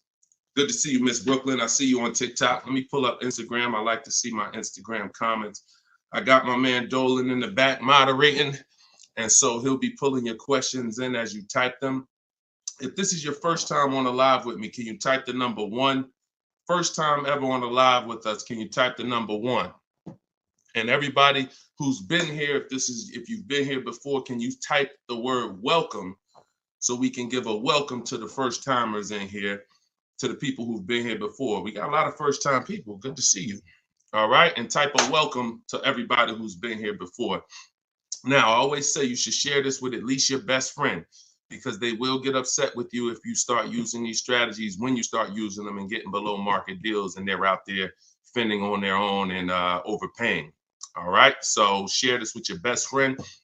Now, just some housekeeping. I am the author of the new book, Cars from Home, 7 steps, not 70, 7 steps to saving time, money, and avoiding dealerships. We're rated 4.94 on Goodreads.com. So I appreciate all of you who have helped us get to this rating. I'm showing it right here. I think right now we're up to 35 ratings and 28 reviews. I appreciate everyone who's taking the time to review the book. So appreciate it. You can get your copy of Cars from Home, my digital book, in my TikTok bio for 75% off. It's normally $97. You can also get it in my Instagram bio. And then we have a comment in the Facebook and YouTube section pinned so that you can get your copy for 75% off. And we also have the banner for those of you who are watching us on TV. You can simply scan that QR code with your phone to get your 75% off. It'll be in your inbox in 3-4 minutes. Now, something very important to know, that's only for 30 minutes. Once you visit that site, you'll see the 30-minute timer. Once it goes to 0, the price does go back up to $97. So get your book before the 30 minutes. All right. So come on in. Dolan, whenever we get the first question, you guys can start. We can start bringing them in. And what I always say is type your questions fast. Stay by your keyboards because we like to dialogue with you while you're on the show with us. Okay. Carm from TikTok said, would there be any benefit for me in turning my lease in early if I'm going to finance my next car? No, because a lease is a contract. So if when you set out, like with a finance, you could switch it in any time. So finance, it's your prerogative whether you want to, sell that car. Some of you may have been taught you had to kind of have your car. Some of you may have been taught you had to wait and basically have your title before you could sell the car. That's not true. You can sell a car that you own anytime you want, whether there's a loan on it or not. Now, in the case of a lease, it's not like that. You have a set term, usually 36 months, 39 months. We don't do 4-year leases. And so unless you can sell that car and break even through what we call the equity assessment process, where you're going to get cash offers, then no, there's not only is there no benefit, there will be penalties to you doing that. So that's the only way to get out of a lease early, is to sell your way out of it. If you turn it in early, all those payments will be due that you were responsible for. All right. And if you're going into a finance, I hope you're going from a short-term mindset to a long-term mindset. So hopefully you're like, okay, I plan on keeping my next car at least 8 years so that I can make sure I get the benefits of purchasing. There's no other benefit of purchasing, in my opinion. And look, if you guys want to throw some out there, there's no other benefit of purchasing besides the fact you can outlive the depreciation of a car. Paying the car off is not a benefit if you're still seeing massive depreciation. So if your car is losing thousands and thousands of value every year, thousands of dollars in value every year, but it's paid off, who cares? That's a loss. But with a purchase, you can hold on to the car long term, and then you'll outlive the depreciation to the point where the car is not losing value every year. It might lose a couple hundred. That's it, but not normal depreciation. So hopefully if you're switching from a lease to that, that's your mindset, okay? Nothing else makes sense, financial sense. All right, go ahead, Dolan. Next question. This one's from Instagram. Oh, wait, hold on. We got another one. Instagram. I extended my lease on my 2020 Jeep Grand Cherokee. I only pay about $270 and change a month, thinking I should buy it out. What are your thoughts? Why do we want to buy? Why do we want to go from leases to buys? There are two totally different benefits. First of all, $270 a month, and I'm assuming you put money down, because even on a great lease deal, $270 a month is just not going to happen on a Jeep Grand Cherokee. So you paid that payment a little, you paid to get that payment a little bit, but yet and still, a lease is, the benefits of leasing are you're driving very expensive vehicles, brand new vehicles, $25, $30, $50, $100,000 vehicles for pennies on the dollar when you get great deals. You're literally driving them for 30%, 40% of what someone who purchases them is paying when you get great lease deals. What's the benefit of switching to a purchase? What's the benefit of buying a used car after that? Which is what you're asking, Patricia, is, okay, should I go from my lease to buying a used car? Because that's what when you buy your lease, that's all it is. You're buying a 3-year-old used car. There's nothing different than that. So if you are of the mind, and also to get a payment that is relatively low on a lease, you got to take a long, when you buy out your lease, you got to take a 6-year loan, especially with today's interest rates. You're going to take a 6-year loan. So you're literally paying on a car for 9 years. You're committing to a 9-year payment on the same car. Think about that. If y'all enjoying it, y'all gonna spend some time with us. Could y'all tap the screen, keep running the likes up on TikTok? Appreciate you. All right, what's the benefit? So why are we doing this? And for the, all I do is I spend my time talking about numbers and thinking about financial ramifications, financial consequences of the decisions we make. And I try to explain them to you so that you can look down the road and see that this doesn't make financial sense for me to do this. So if you're looking at a $270 a month payment and you put money down, your best bet is going to be to shop for another vehicle, unless you want to keep the car a long time. If you say, Deshone, I'm keeping this thing 8 more years, then you can buy a used car, because that's the only way it's going to make sense for you to pay 9 years of payments on the same vehicle is if you keep it at least 11 years, which is 3 when you bought it, when you leased it, and then another 8 once you bought the lease out. 11 years. But you paid for 9 on the same car. So there's no good reason to do these things. Buying your lease out is the only scenario where you come in. I used to have people come in the dealer. Some of you who are new to the show, I worked for Mercedes-Benz for 5 years. I worked for General Motors for 5 years. I had my own new car brokerage for 4 years. So I've been in and around cars for the last, since 2006. People would come into the dealer and say, they had a car that they bought brand new. I want y'all to listen to this and stay by your keyboards, all right? Because I'm going to ask you a question. Somebody comes in a dealership, they're looking to replace their car. They say, Deshone, you know what? I want to trade this in for something different. I said, okay, how long have you had it? I had it about 5 years. Oh, so you bought it new? Yeah, I had it since it was new. Okay. Now, somebody's had a car 5 years. If your friend came up to you and said, yeah, I'm about to replace this one, and they told you they had it since it was new, wouldn't you think that it was either paid off or almost paid off? Yes or no? Yes or no? See, if I tell you a story that you'll never forget, you'll eliminate the bad buying your leases. It won't come to you anymore because you'll think about this story. All right. So most people would think, right? Yes, I see you, Fuzzy Nuggets. Okay, I see you, Lori. Somebody said I had this car for 5 years since it was new. It should be almost paid off, if not paid off, right? Okay, I see you, Jack Nisley on Instagram. So we go through the whole thing of calling the bank, because I ask him, he says, oh, no, it's not paid off yet. Okay, do you know how much you owe? No, not really. Okay, I'll call the bank. I'll get you payoff. We'll find out how much you owe. Now, when I see somebody who would come in the dealership and they were trading a car in 5 years or 4 years or 6 years, I already knew I was going to talk to them about leasing, because they were going to love leasing when I started showing them the numbers and saying, hey, you should stop swapping these cars out. So that's what I'm prepared to tell them about. You're going to lower your payment, and anything your car is worth. If your car is worth 15 grand, most of that is going in your bank account.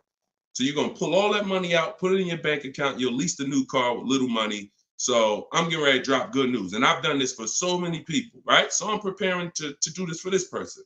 Now I call the bank and I say, okay, I'm calling to get the payoff for Mr. Jonathan Williams, 2018 Audi. Oh, yes, he owes $18,400. That's a problem. So I look at him and I'm like, the bank is saying you still owe like $18,000 on the car. How is that? Didn't you say you had it for 5 years already? Oh, yeah, but you know what? I actually leased it, and then I bought the lease out. This is how I found out this was horrible. This is exactly how I found out. Wait, you bought the lease out? Yeah, I took a loan out, and see, this is the only scenario where you can have a car for 5 years, but because he took a 6-year loan or even a 5-year loan to buy the balance of the lease, he still has 3 to 4 years of payments remaining. I want to let that sink in. 3 to 4 years of payment. He comes in after 5 years. You know what? I've been driving this car 5 years. Let's go. You still have 3 to 4 years of payments remaining because you bought your lease out. It's a horrible idea. It's a horrible idea. If you want to ask a question about any exceptions to that rule, you feel free to ask. I've got a bunch of smart people on here. We got a couple hundred people on here. Would anybody commit to a 9-year loan? Anybody? Anybody willing to raise their hand and say, hey, yeah, I'll buy a car, 9-year loan? Anybody? No, right? So this is what we have to understand. The buying the leases out is a horrible, horrible, horrible idea unless you are keeping it for another 8 years, because all you're doing is buying a used car. Now, the bad thing about that is you don't even have any excitement about the purchase when you start a new purchase, when you bought your lease out. So at least when you buy a used car, it's a new car to you. You've never been in it. It's like, okay, we got a new car. When you buy your lease out, you're already halfway tired of the car. But if you're a short-term person, you're not keeping your cars 8 years, there's no way you are going to keep that car long enough to have it make sense. No way. You've already been in it for 3 years. So what I'm trying to get you to understand is you need to pick a side. The people in the middle lose all the money.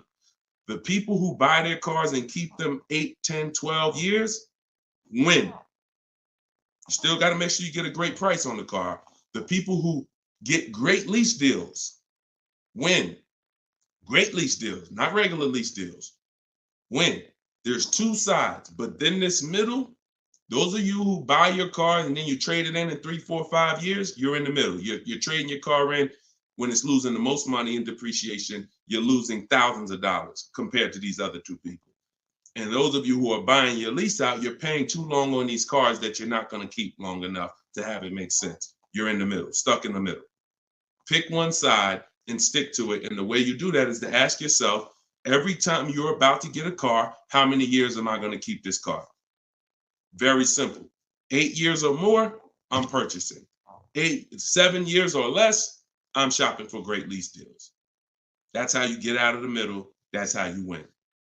By the numbers. And I'll show you people throughout the show that you see these numbers don't lie. Go ahead, Dolan, shoot the next one out. All right. Let's talk about the black book and how dealers use it as an advantage to ask higher prices.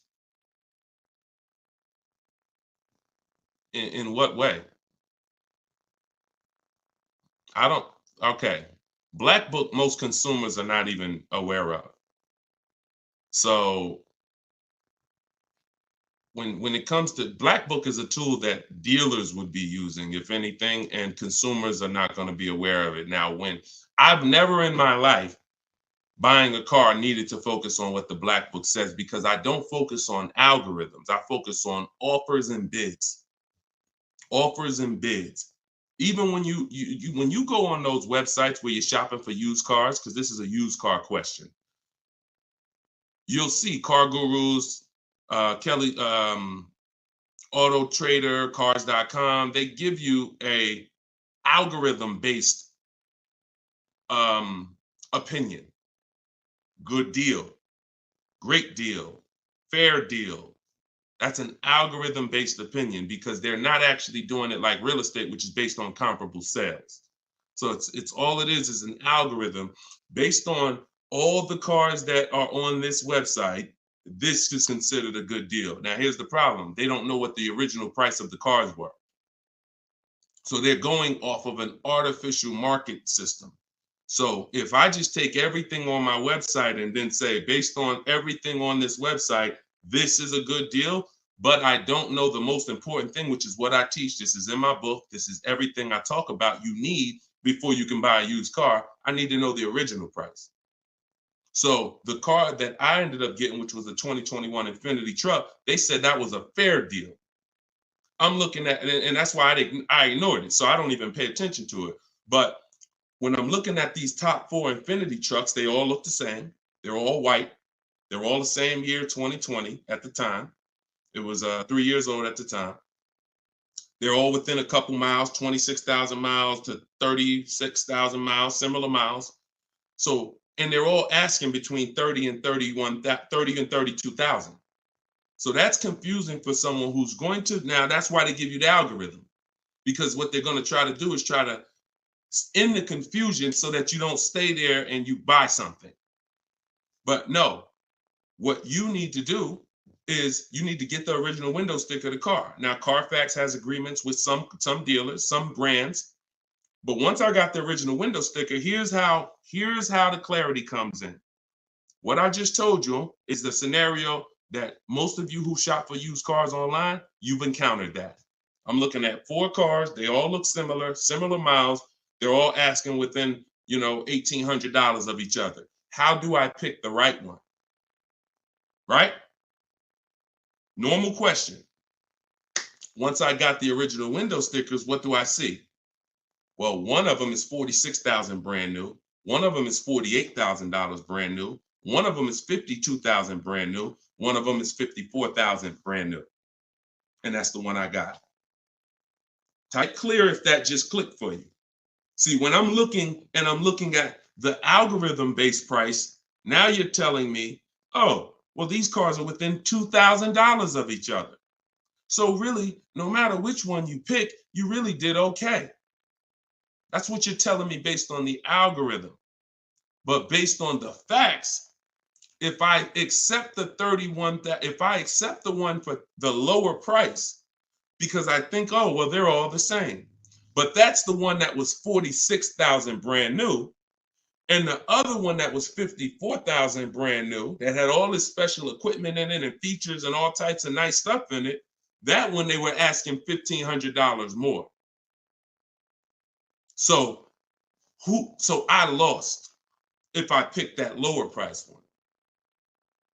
That's why we don't get stuck on these algorithms and black books and anything like that. We go to the market, we see what the low side of the market is, and then we're going to obtain the Carfax. I have a couple ways that I like to do it.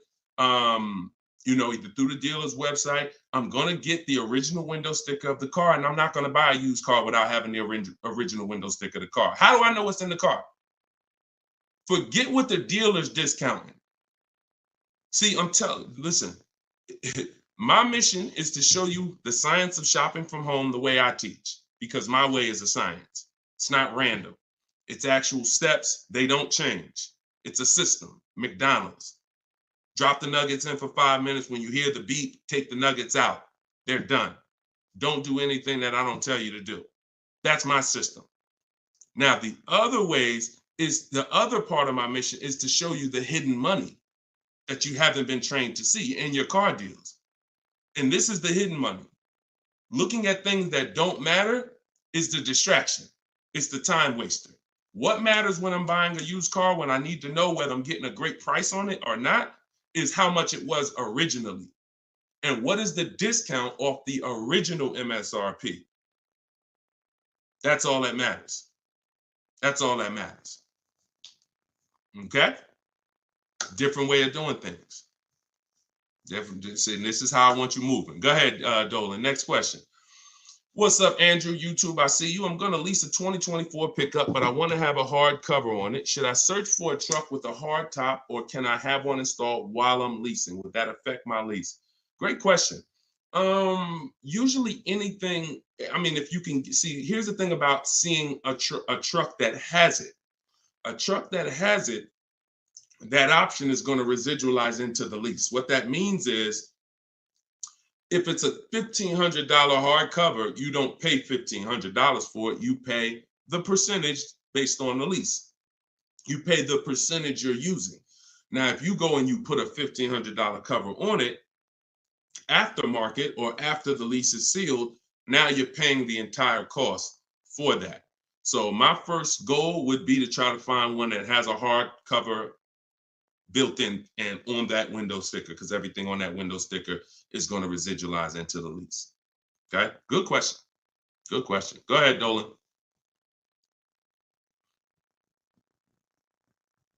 Okay, and we're live, y'all. Just so you know, I know some of you may have seen our broadcast because we rebroadcast these shows all day, but we are live. Today is our Wednesday 12 p.m. show and Eastern time, so you can ask your questions. We'll get through as many of them as we can.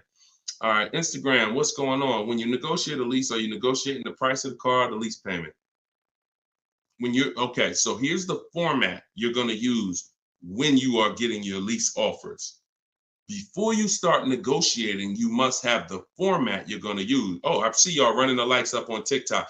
Every time y'all hear something that you like, if you could just tap the screen, that would be great. And wherever you're at, if you could hit the like button, I see we got 2 likes. That's pretty sad, but it's all good. I'm thankful for the 2 likes on Facebook and YouTube. No, I think that's Facebook. But anyway, a lot of you don't realize how important the like button is, because it sends an alert out. So anyway, we look, now they running them up on Facebook. I gotta start asking for the likes on Facebook too. All right, so this is the format you're going to use when you are okay. So let's say I'm purchasing a car, new car, used car. My format is always offers all in, taxes, plates, everything included. That's the format. Forget negotiation.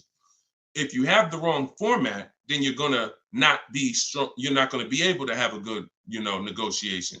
So if I say I'm gonna negotiate the monthly payment on a purchase, I'm setting myself up for failure. So we focus on the price of the car when we're buying. With a lease, though, it's different. A lease, the format we follow is, and it's based on the 1% rule. The 1% rule is what was used to basically, the 1% rule was a judge for great lease deals since before I even got in the car business. I don't know how early I heard about the 1% rule, but the people who had been leasing, savvy leasers, people who knew their stuff, they knew about the 1% rule. So if your payment was 1% of the MSRP, no money out of pocket, then you just won. You stole the car. So great value. You're paying $400 a month for a $40,000 car, 3 years. You're paying like 15 grand. It's ridiculous to drive that much car for that low amount. Now, ever since so let's continue. Hold on. So that's the format we want to follow, because what we're now trying to see is it going to be a great deal? A steal, which is under 1%, is a steal. I call 1% to 1.5% a great deal, and then over 1.5% is a bad lease deal. So we're looking to see, but we need to follow that formula, that format, so that we can judge. And what that is we get our offers with first month's payment total out of pocket. Listen, we do not say the word down payment anymore.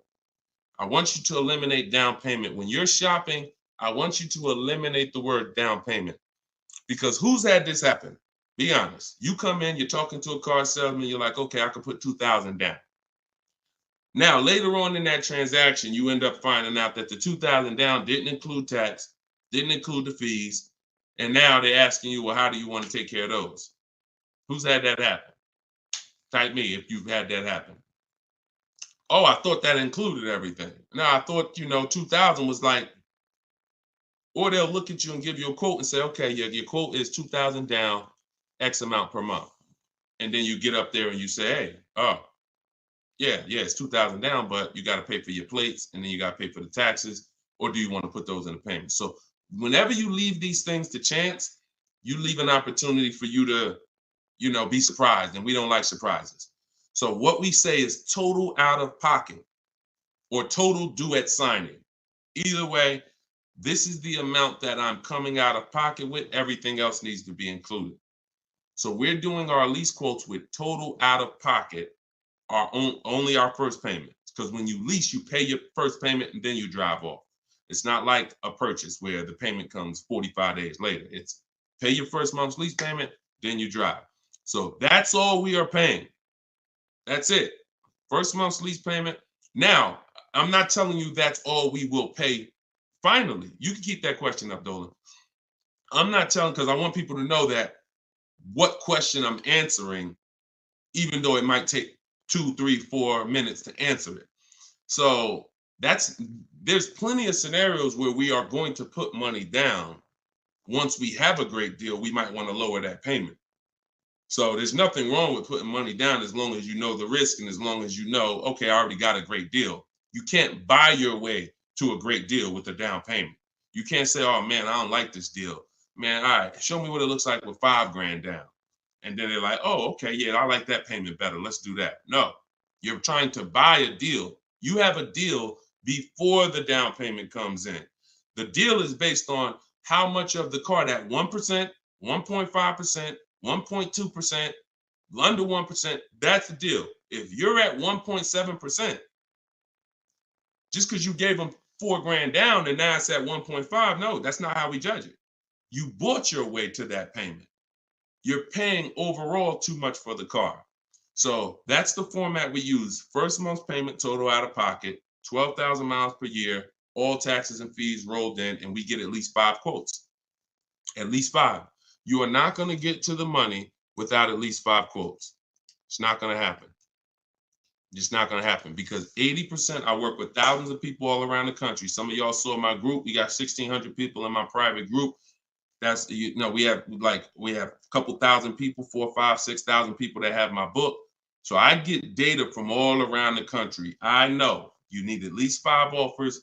80% of dealers are overpriced. So if you get 4, 80%, if you get 5, 4 of those offers are going to be overpriced in 90% in most cases. And some people go, if they're shopping for a popular vehicle, they may do something like Charles. Charles was shopping for a Palisade.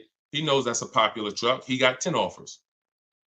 And when you use what's in my book, for all of you who like Deshone, I want that book. It's $24 if you get there for the 75% off. In there is my scripts, and it's the way we contact dealers online to get offers online. We always get our offers online. We don't talk.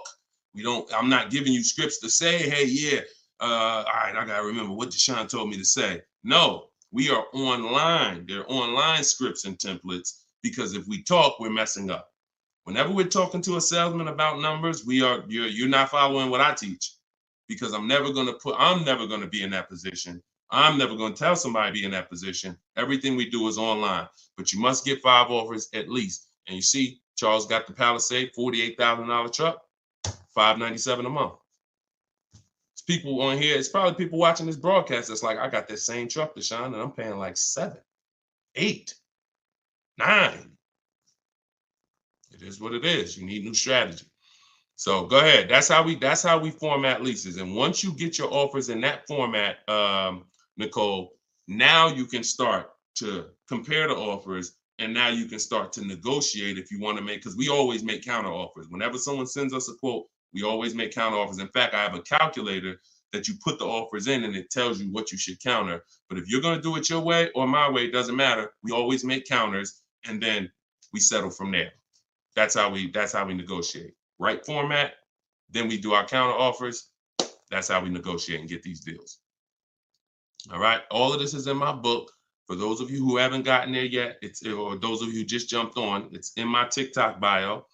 It's in my Instagram bio. There's a website there. You just click that picture of me. You won't leave the broadcast. Click the link in my bio and click the button that says 75% off the new book, and you'll have your copy in your inbox. You can use all of this stuff forever.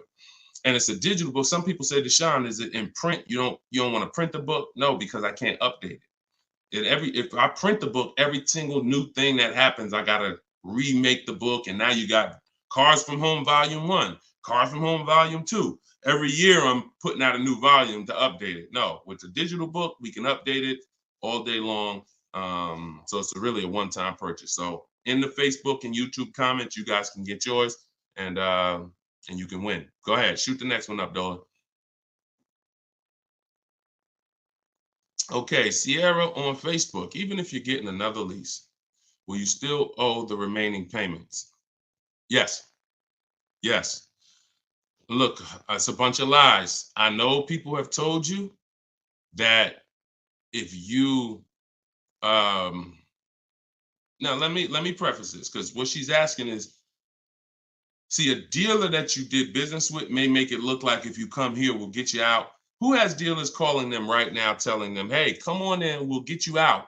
We'll take care of the old payments. We'll get you out of your lease early. We'll buy you out of your lease. Or if you got a car and you're not leasing, they're like, hey, we need your car. Hey, come on in. We'll make a deal. We'll keep your payment around the same on the new version, all of this stuff. Okay? So I want to talk specifically about what happens. First of all, that's a computer generated letter.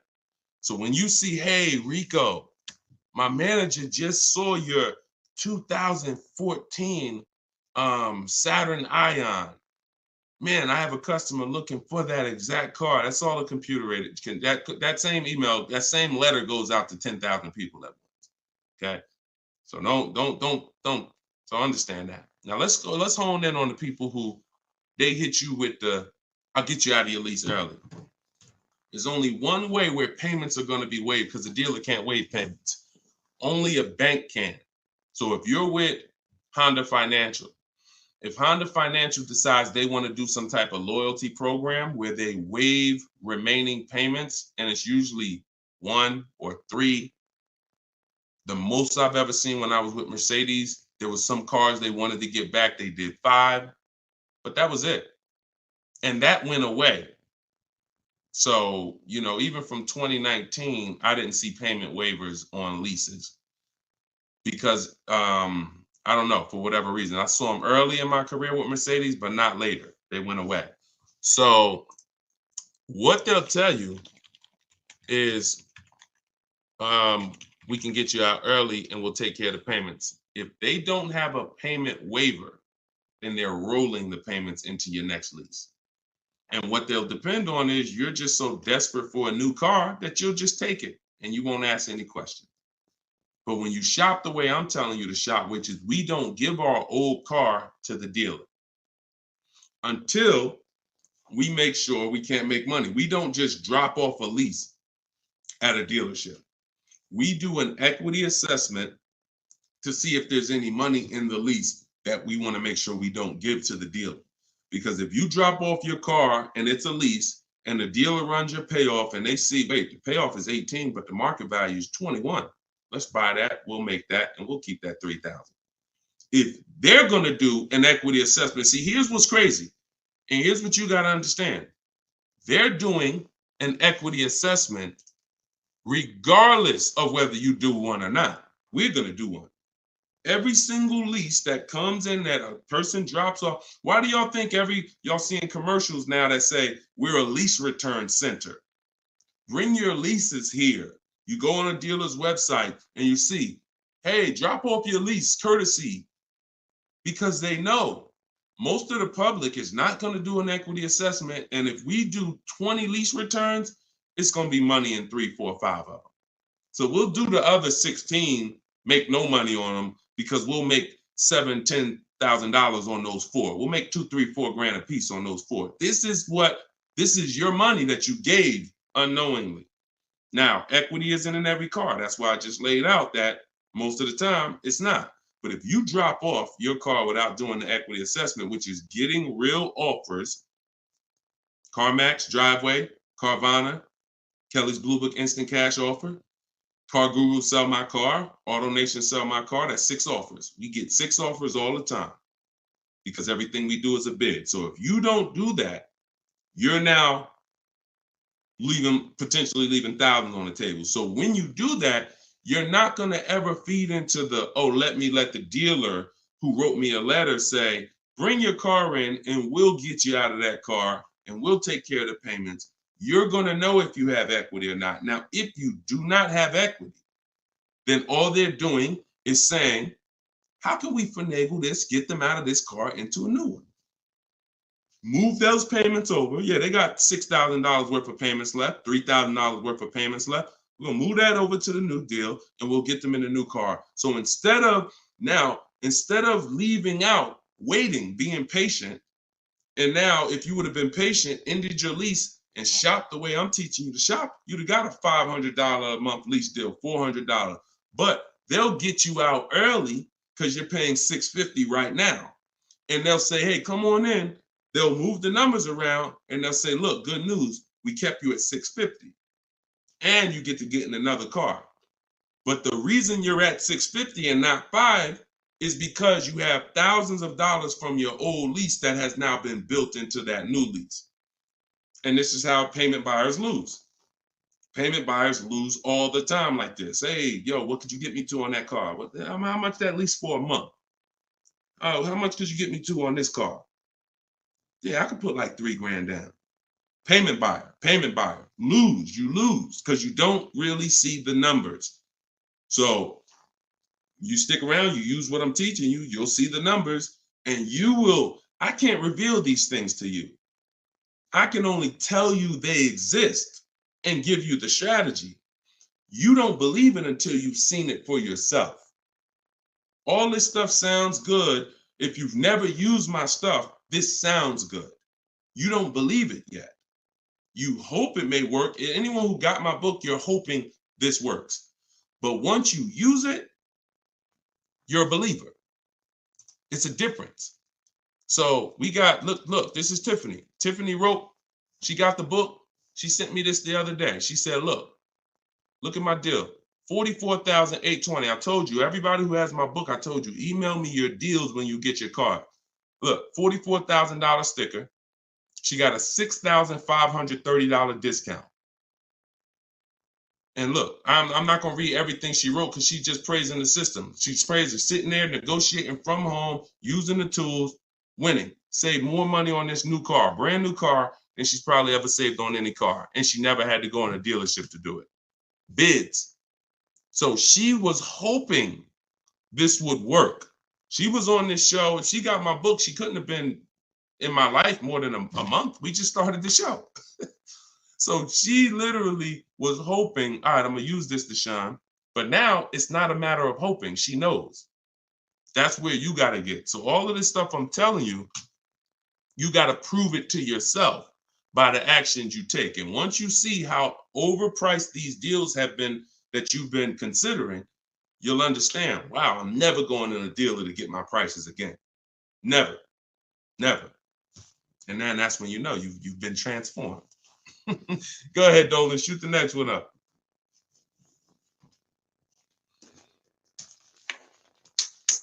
All right, Instagram. What's the best advice you can give to get the best deal on buying a car cash from a dealer? Forget how you're paying for it. Get bids. How you're paying for the car does not matter. See, people will walk in. If you walk into an 80% dealer with cash in your pocket, you're going to lose.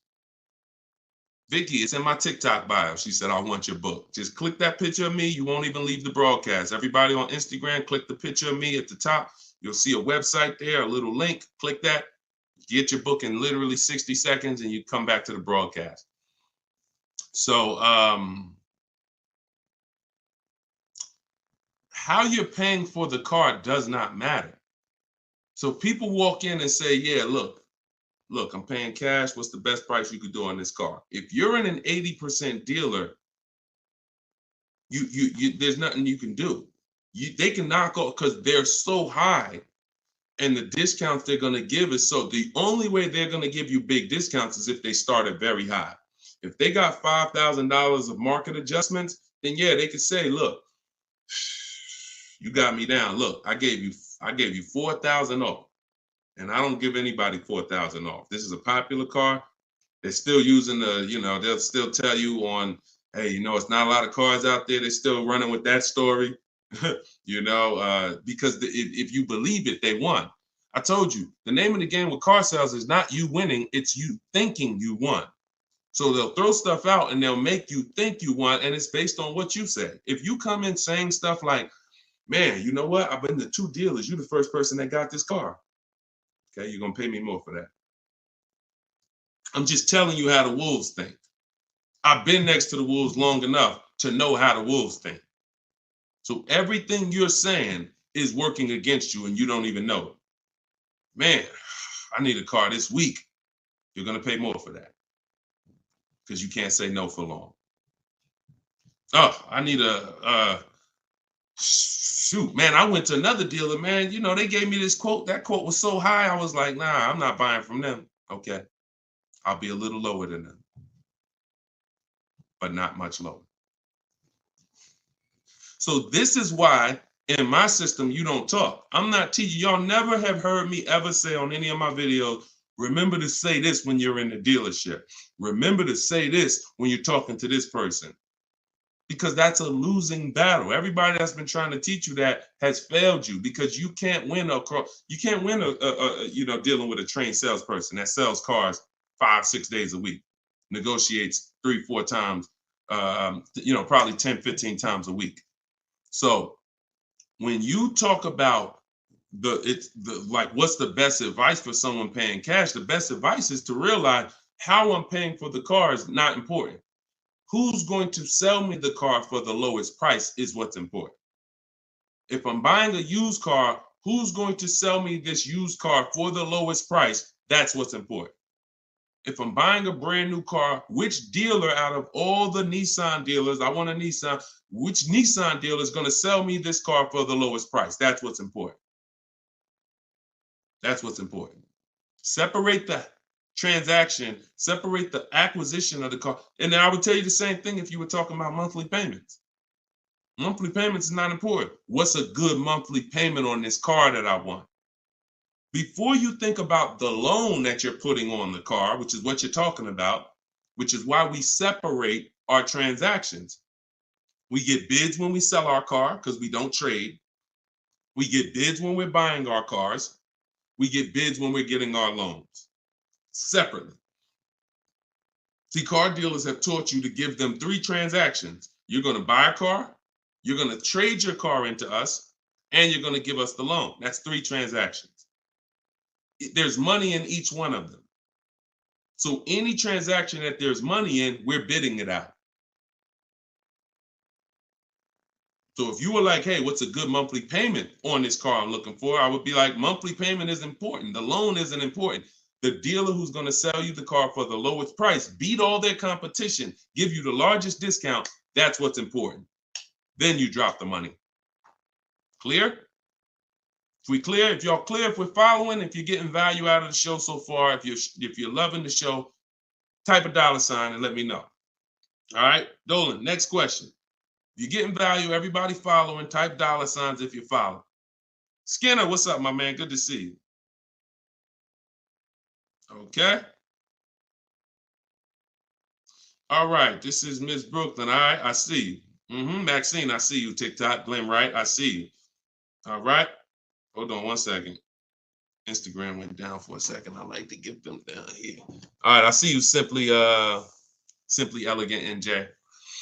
Okay, so Miss Brooklyn on TikTok. May I ask, my lease got totaled. Is there any good in that? I have 4 months left on my lease. Not really. The only time it's good when the lease gets totaled is if you rolled a lot of negative equity into that lease to get out of it. So if I went from a finance and I had a bunch of, many of you, once you learn that, if not leasing has cost you money, and big money. I cannot downplay this. Big, huge money, thousands of dollars, probably $4 or $5 grand every single car. Plus, you're not driving the cars you could be driving. So on top of that, just the money you lose is $4 or $5 grand. Then the cars that you're not driving is you can't put a price on that. You're driving an older car versus somebody who's driving brand new cars that are under warranty. So, but many of you, once you find out that you bought into a lot of bad advice about leasing, you're like, and we've had those questions come on the stream very regularly. Deshaun, should I wait? I know I need to lease now. I need to be leasing, but should I wait or should I just transition now? It's always transition now. There's no benefit of waiting. Once you know you're not keeping your car 8 years, you're not going to outlive the depreciation. I need to be moving into a lease now, into a better financial structure, better vehicle.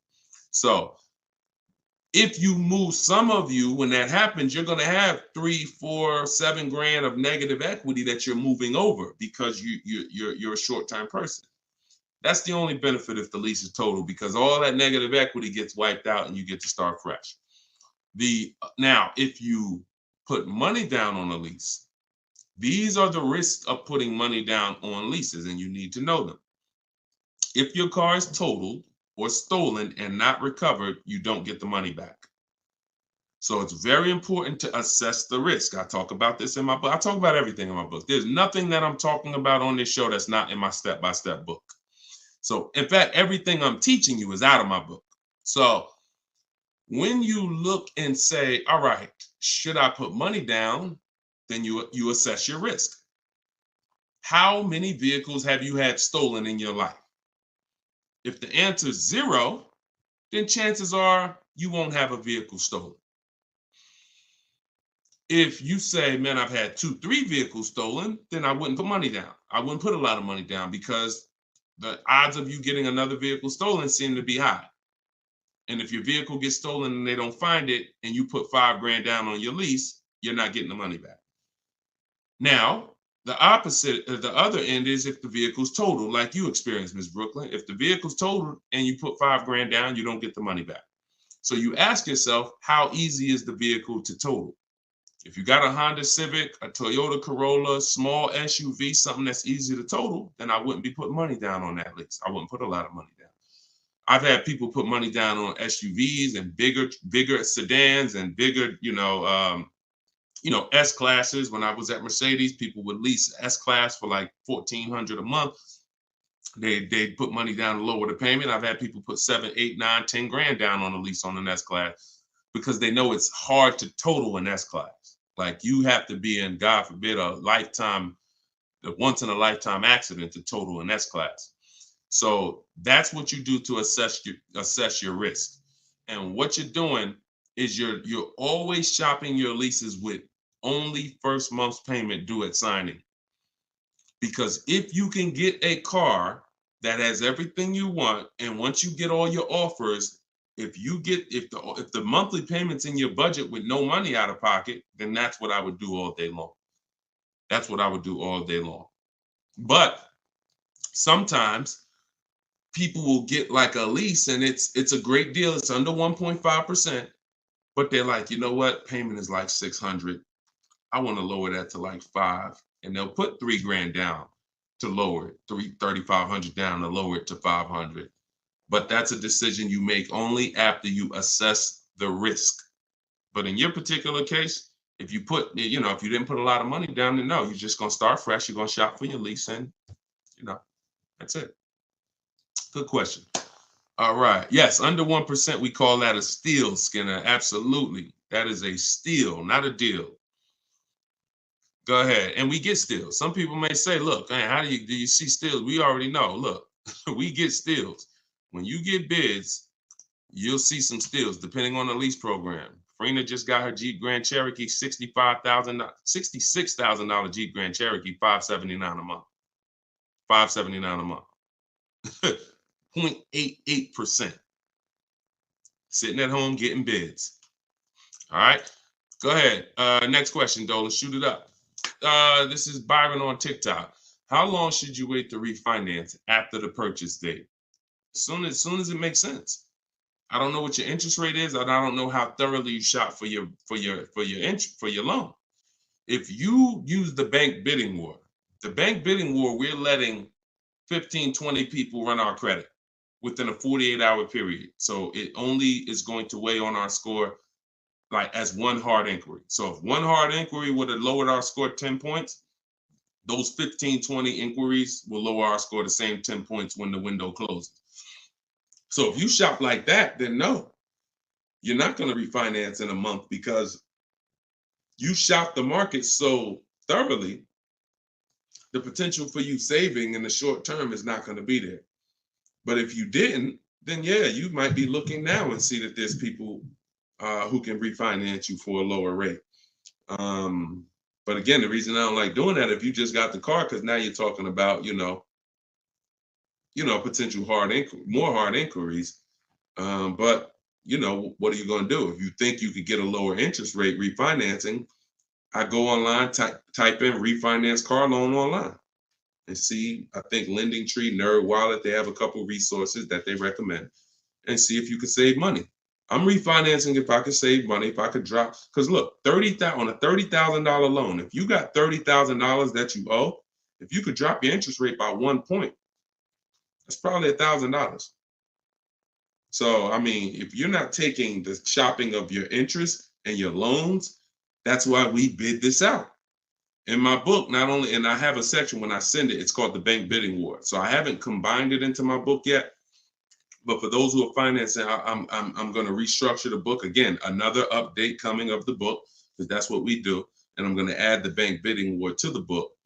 But I don't want you, if you go online and you see that you can refinance and you can drop your interest rate, then do it.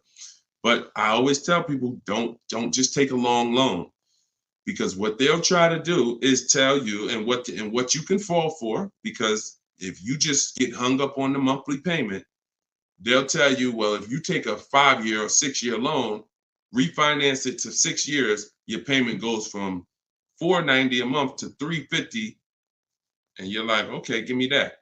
But if you've already been paying for for a year, now you refinance for 6 years, now you got 7 years. So you want to look at the total amount. So here's the rule of thumb that I like to follow. You can use it if you want. You're free to do what you want, but I think it's a good rule. You refinance and you take the highest payment you could afford at the new low interest rate. So if you could afford the $500, no problem, then take the $500. That might be 4 years. If you could afford, don't go to the lowest payment. Go to the highest payment you could comfortably afford, because that's going to give you the shortest loan. And other than that, that's it. That's it. Go ahead, Dolan. Kevin from Instagram, what's going on? Does your credit score guarantee you a great deal? No, absolutely not. There's tons of people for the last 3 years. Strategy guarantees you a great deal. Strategy. We get below market deals. There's no one using what I'm teaching. There's no one using what's in my book that's following my strategies and that's not getting below market deals, because we see the market. You can't get below market deals if you don't even see the market. How you going to get below market deals? You got one offer. You got 2 offers. You get what I'm saying? How do you know what the market is?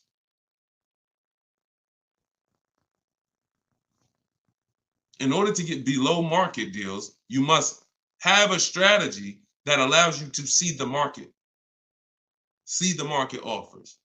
See the widespread. Look at used cars and say, man, this is everything within 100 miles of me. Narrowed down, blah, blah, blah. I see the market. So, and there's people with not great credit that are going to use the strategies to buy at a below market price. So strategy is what gets you below market deals. You can have great credit all you want. You have no strategy, you will pay market value or higher. Because below market deals are reserved for the people who have the strategies to get them. Nothing to do with credit. Nothing to do with credit. I tell you, if you have bad credit, your goal should be the only people I'm overpaying, and I'm not overpaying because it's all I qualify for, is my loan. My bad credit is not between me and the dealer I'm buying my car from. My bad credit is between me and the person who's lending me the money to buy the car. If below market price on this car is $18,000, if I don't have any strategy, then I'm going to go in and I'm going to buy it from them with bad credit and end up paying 21 plus the high interest rate, bank fees. And not only did I overpay for the car, but now I'm paying 15, 20% interest. That's what most people do. No strategy. So people with no strategy get killed two ways if they have bad credit: the loan and the price of the car. But when you have strategy, the only person who you should be paying more than average is the person who lent you the money. But they should be looking at you and saying, you got a great price on the car. Goes back to what I said about 15 minutes ago on separating our transactions. We separate our car purchase from our loan. The dealer who's going to sell us the car has nothing to do with the person who's giving us the loan. These are two separate bids. So my loan, because my credit's bad, is going to be a higher interest rate. Understandable. But I'm going to use the bidding system, get multiple offers, and I'm going to get a great price on the car. Separate. All right? It's a good question, though. It's a good question. And I'm sure a lot of people had that same question, Kevin. Go ahead, Dolan. All right. Appreciate y'all running the likes up on TikTok. If y'all can keep tapping the screen. Thank you, Ambitious73, for sharing the broadcast. Shout out to the sharers on Instagram. Y'all see next to the comment section, there's something that looks like a little paper plane. If you hit that, you can share this with a couple of your friends. You should certainly be sharing this with your best friend because they might not be friends. I'm going to be honest with you. If I had a friend and he was watching this stuff, shopping for cars, and didn't tell me about it, and I went out and I just went and if there was this new way to car shop to save all this money and he didn't tell me about it, I'd be a little upset, especially when I bring my car home and realize, dag, I overpaid for it, $5,000, $10,000, or dag, I ain't even know about leasing. You know, my parents told me, man, I should never lease. Oh, you don't listen to this guy, Deshone? Nah, man, I don't lease stuff. No, you need to listen because if you're not keeping cars 8 years, he's going to show you why you're overpaying by thousands of dollars by not leasing. It's not even close. Oh, for real? All right, I'll watch him. Then next thing you know, he's seeing me, but he bought a used car last year. Or he bought a car that he's now in a finance with, and he's like, man, how long you been watching this guy? Man, I've been watching him for 2 years. You couldn't tag me in a video? You couldn't tag me how many people come on my stuff and say, Dad, I wish I would have saw this before I got my car. We're trying to prevent that. I don't want your friendships destroyed. Not only am I trying to save households financially, I'm trying to save friendships. All right, go ahead, Dolan. All right, we got the next one up. Jason, should you use MSRP minus dealer incentives to calculate the 1% rule or the MSRP without the incentive? Nope. MSRP. I showed y'all this the other day. I'm going to show y'all this again. Well, I showed people on the broadcast the other day, right here. Just let me remove that question so everybody can see it. Just take that question down real quick, Dolan, so everybody can see this window sticker for me. All right. See right here? Total MSRP. That's what you use. That's what you use. So the reason why you're using the total MSRP is because once you use if you're on TikTok, you'll see it on the rebroadcast because we rebroadcast these shows throughout the day. Once you see the MSRP the percentage is what's going to change based on the offer the dealer made you. We do not change the, we don't calculate our formula based on the selling price, because the selling price, when it's adjusted, it's going to change the percentage overall. The selling price is what's going to dictate whether it's 1%, 1.4%, 1. So the selling price, once you take the monthly payment and divide it into the total MSRP, it's going to tell you, okay, who gave me the biggest discount? The lower the percentage, that's the dealer that gave the biggest discount. It's reflected in the percentage. So we don't have to adjust the MSRP. The selling price, if they took $15,000, look, they took a crazy amount of money off for Greg, $56,000 MSRP. He got a 0.9% lease. Matter of fact, let's look at Kimberly. Kimberly, she got a Maserati. She got a $91,000 vehicle. She ended up getting over 20 grand off. Over 20 grand off, getting bids, saving more money at home than everybody saving in dealers. Can't get these types of deals in dealers.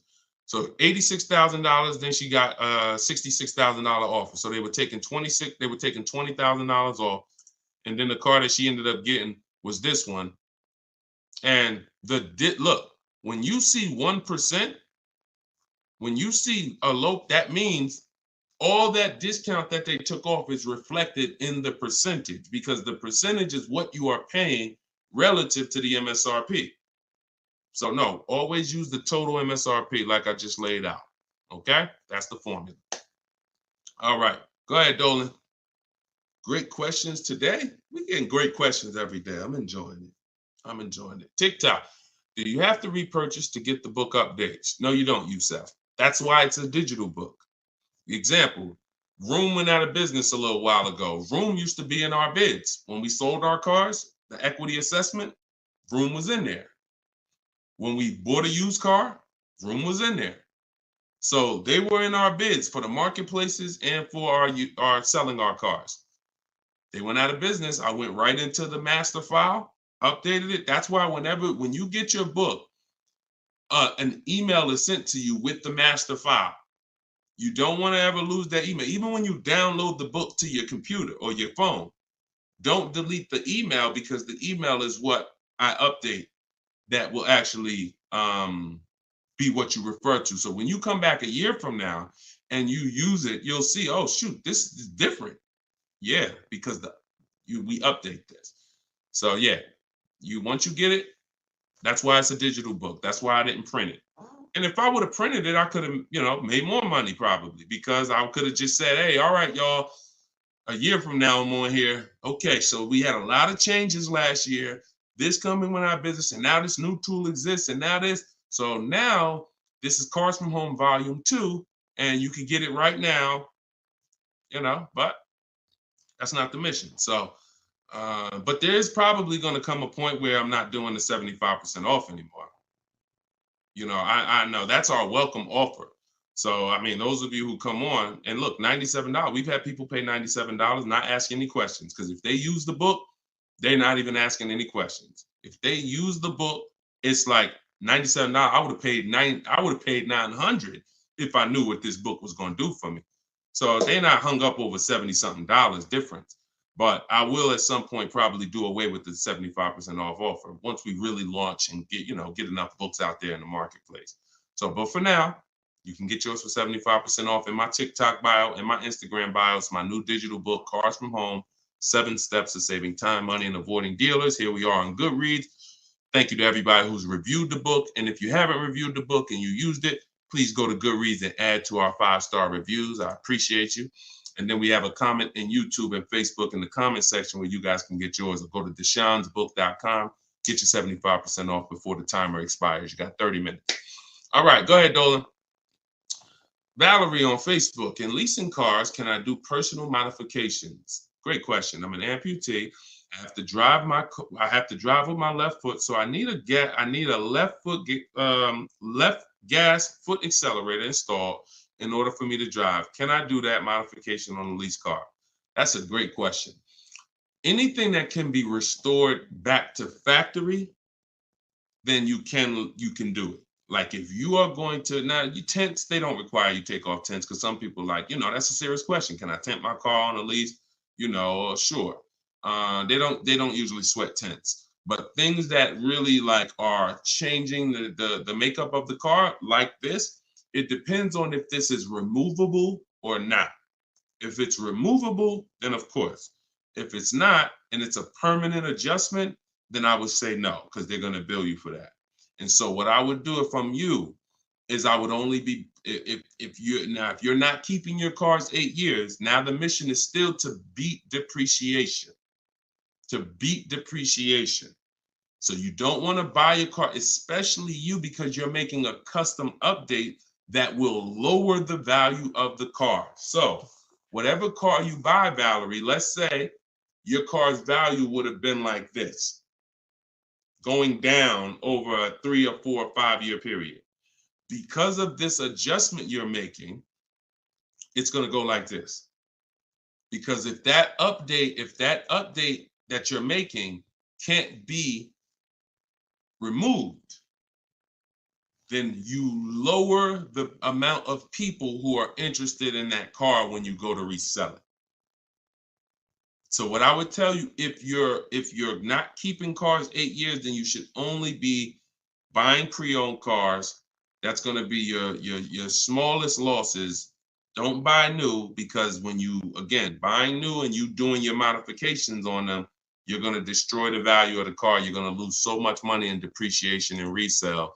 So I would only be shopping for a used car if I'm you, unless there's a way for you to remove the modifications once you do them. Even if it costs you $1,000 to remove them, you're up, because the amount of money you're going to lose by doing that type of modification. I say the same thing to people who like to put, big exhaust systems on their cars. That's valuable to you, but you're lowering the value of the car because that's not valuable to most buyers. So if you spend $3,000, $4,000 on a fancy exhaust system and all of that, not only are you not getting that money back, you're lowering the car's value overall. So in your particular case, that's what you do. See if you can pay to get that car restored back. I do that all day long. And then I would lease. And before I turn the lease in, I would pay the money to restore it back to stock. Okay, that's a couple options, and you choose what works for you. Okay, all right, good question. All right, trying to buy the book. Link to the site is not loading. Just go to deshonsbook.com. deshonsbook.com. And you can spell my name out. You can open it in the browser. I'm not sure why we got a lot of people that go to TikTok and get their book. So I haven't heard that, but if you're having issues, then don't let small obstacles stop you. Just go to deshonsbook.com and get you 75% off. Okay, this one is from YouTube. Is it better to get a loan from a bank that you choose, or is it better to use dealerships banks? We get bids. So I created a process called the bank bidding war. Now, there's so much money in your loans. There's companies that want to give loans. They don't sell cars. So that should tell you something. If there's plenty of companies in this world that want to loan money, they don't sell cars, then that should tell you there's a lot of money in the loans. So what we're doing is we're doing a bidding war, because everything we do not shake hands with anybody without a bid on anything. I'm not giving my old car to you without a bid. I'm not getting a loan from you without you winning a bid. I'm not buying a new or used car from you without you winning a bid. So we're not doing the bidding process until after we find the dealer who's going to sell us the car. Once we find the dealer who's going to sell us the car, won the bid, one dealer who says, okay, I beat all my competition, now we're buying from them. We are going to lock up that car with a deposit, and we're going to go home and we're going to start the bidding war. So the bidding war is 3 rounds. It starts before we look for the car, because we want to see if there's any special interest rates. So if I'm shopping for a car, round 1 of the bank bidding war, this is also in my book. And as I said, when you get your book, you'll actually see I'm sending you 2 files. I'm sending you the book. I'm sending you the bank bidding war blueprint separately, because I haven't added it to my book yet. But Round one is to see if there's any special interest rates, because if the car I'm looking at has a 0% interest rate from the manufacturer, or 0.99% or 1.99%, everything else is eliminated. There's no reason for me to look anywhere else. Now, we always have to see what the term is, because sometimes they'll say 0% for 36 months. That's not going to work for most people, because that loan is going to be too short. Payments would be too high. So we got to look at the term.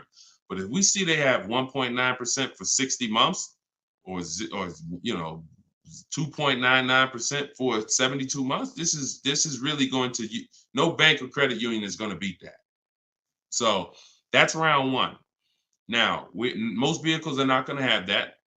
So then we do what we just said. We're getting the bids. We're finding a dealer that's going to sell us the car for the lowest price, win the bid. Once we do that, we lock our car up with a deposit. We come home. That's where we start the bank bidding war process. So we're going to go online. We're going to call our bank, our credit union, do all these offers, let all these people access our credit with a hard pull. And then we're going to get the bids in round two. Whoever gets the lowest bid, they win round two. Then we call the dealer and we say, hey, this is what I got. If you guys can beat it with one of your banks, I'll do the business with you. That's simple. That's the bidding war. And see, when you do bids, when you follow my process, you eliminate any buyer's remorse. There's two types of buyer's remorse. You bought a bad car, so we have boundaries that we use to not buy bad cars. But then the other buyer's remorse is I overpaid. And not even I overpaid, it's the wondering if I overpaid, that mental torture. And some of you have had it the day you drive off the dealer's lot. Yeah, you think we should have did better? You think I should have asked them for another 1,000? I feel like I should have at least asked them for another 1,000. Yeah, I feel like this. You think the interest rate is okay? Mental torture, buyer's remorse, early buyer's remorse. That's eliminated using what I'm teaching you. When you get bids, it's guaranteed. We guarantee we get the most money for our old car. We guarantee we get the best price in the market on our car we're buying. We guarantee we get the lowest interest rate. It's guaranteed. It's a totally different thing. And the only way we do it is through bids. So that's the bank bidding war. And even I think who used it? I think Tiffany, when she wrote in, she would say something. That's what she was writing about in the end of her email she sent me. Send me your deals, y'all. I always want your deal. I say when you use this stuff, you use what's in my book. Email me your deals. You'll have my email, because when I email you the book, you'll have the email you can send your deals to once you get them. But this is what she said. She said, we received a check from our credit union, $41,000. We let them know we had a check, but their finance person, look, straight out my book. But if their finance person could get us a better rate, we would go with them. The dealer bought us a better rate, half our interest rate. But the bank they chose wanted $1,500 down, so we said no. So that's it. So she took round two of the bidding war, came in and said, look, if you could beat it, you got it. They said, okay, we could do half the interest rate, but you need money down. Okay, no problem. That doesn't work for me. So that's in control. That's like, okay. And there's going to be some scenarios where the dealer says, look, I can't beat it, but I can match it. And in which case you save all the paperwork. You don't have to go through that with the bank. So, and it's the guaranteeing of knowing I got the lowest rate in the market, because I had 15 banks competing, not one dealer who was shopping it. So total different thing. All right, y'all. I see we got a lot more questions. Shout out to the sharers. I see some new followers. If you haven't already, subscribe on YouTube. We got some new things coming for YouTube very soon. Some things that's going to help organize the show and help you reference things and see questions and break them down so you can actually reference your question. So YouTube is what allows us to do that. But we're live on all 4 platforms when we do the show. So whenever you see the banner above me, you know we are, we're replaying it. You can tell your friends about it, because some of you can't make the whole show. You got to go to work, or your friend, you can tell them any time of the day. We're usually rebroadcasting these shows, but the banner also will show when we're going to be live. So the good thing about it is you see in the banner, we'll have the live shows so you can actually see when we're live and you can join us. So this has been our 12 p.m. show. Everything we taught today is out of my new digital book, Cars from Home, 7 Steps to Saving Time, Money, and Avoiding Dealers. You can get your copy for 75% off for 30 minutes. If you visited the website, the timer started. So once you visit, that timer started. Once it goes to zero, the price is $97, which is still a great price. But if you haven't been there yet, you can get your copy for $24 at 75% off in my TikTok bio, in my Instagram bio, or pinned in the YouTube and Facebook comments. And we'll put the banner back on here for those of you who are watching us on TV. You can just scan this with your mobile camera and you can get your 75% off. But great job. Listen, great questions today. Make sure you are sending me your success stories so I can bring them onto the show, just like Tiffany. If you haven't already, go to goodreads.com and you can post. We just got another review on goodreads.com. So add to our 5-star reviews. Tell us your story so that we can keep getting this message out and the people who want to learn strategy can keep getting it. All right. Always a pleasure. God bless y'all. I'll see y'all on the next stream.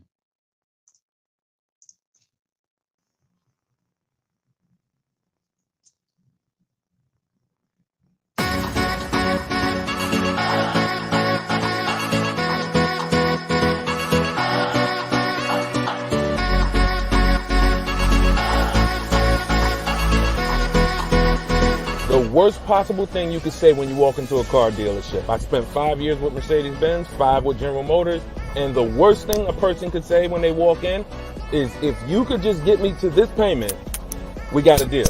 So your loan's probably still like 19, which means you got to pay to get out. You're upside down. It's called negative equity.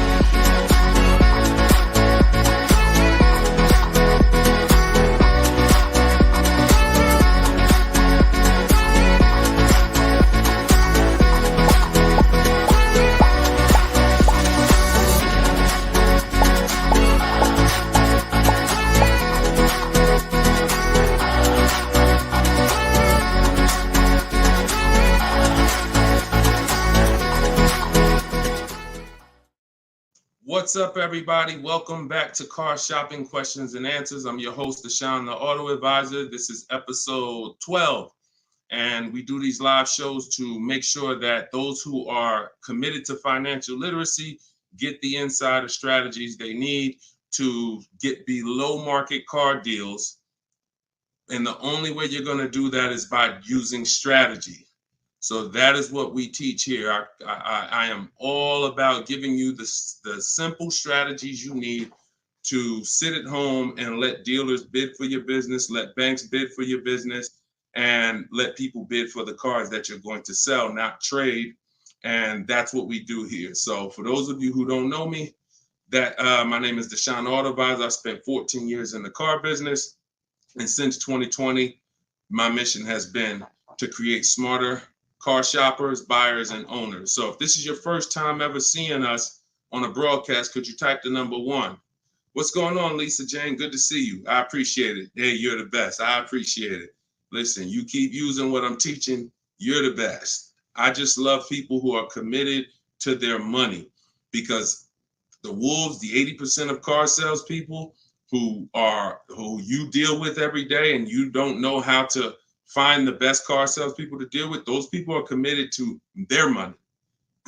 One thing about the wolves and the sharks is they are committed to making their 15, 20, 25, 30 grand a month, and they do not care who gets in the way. When you walk in, you're a casualty of war if you don't know what you're doing. So that's what we do here. So you guys can start typing your questions. I do have my man Dolan in the back moderating. He's going to bring your questions into the show. And if you're watching and you see the banners, that means this is a rebroadcast. But if you don't see the banners, we're live. And right now we're live. This is our Wednesday, 7 p.m. live stream. Okay, so once we get a couple questions, my man Dolan will bring the first one in. We'll get the show on the road. But the simple housekeeping, for those of you who don't know, I am the author of the new digital book, Cars from Home. We're rated 4.94 on Goodreads.com. Thank you to everyone who's reviewed the book and used it. I want you to email me your deals when you pick up your cars. See, what I want from you guys is to be excited about the deal. Right now, most of you are ashamed of your deals. So that's just a fact, because you wouldn't email. And I'm not in the business of telling people they got bad deals. But once you start using what I'm teaching and you start getting bids and shopping the easy way, you'll love to share your car deals. You'll be sharing your car deals with anybody willing to listen. And that's what I want. Okay, so As part of our welcome launch, you can get your copy of Cars from Home, 7 Steps to Saving Time, Money, and Avoiding Dealerships. It's 75% off in my TikTok bio for 30 minutes, in my Instagram bio for 30 minutes, or if you're on YouTube or Facebook, you can click the comments we have pinned for you and you can get your copy for 75% off. You won't pay the normal $97. You get it for $24. So Dolan, if you could, matter of fact, I'll throw the banner up. Dolan, you could throw the first question up and let's get the show on the road. Okay, this one's from TikTok. Miss SPM Clark, how are you? Is it a good time or season to buy a vehicle? That's a great question. Is it a good time? And whenever you hear a question that you like, that y'all running the likes up on TikTok already. Shout out to everybody tapping the screen, running those likes up. I appreciate you all. That's a great question. Is this a good time or season to buy a vehicle? There's no bad time. I'm going to tell you why. What you're depending on is to be positioned to find a dealer who really wants to move a vehicle. Now, 80% of dealers are overpriced. I'm going to continue to say that.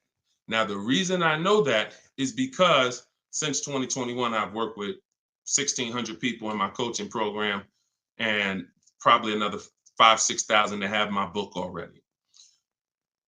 I know the data. When we're looking at offers, 80% are overpriced.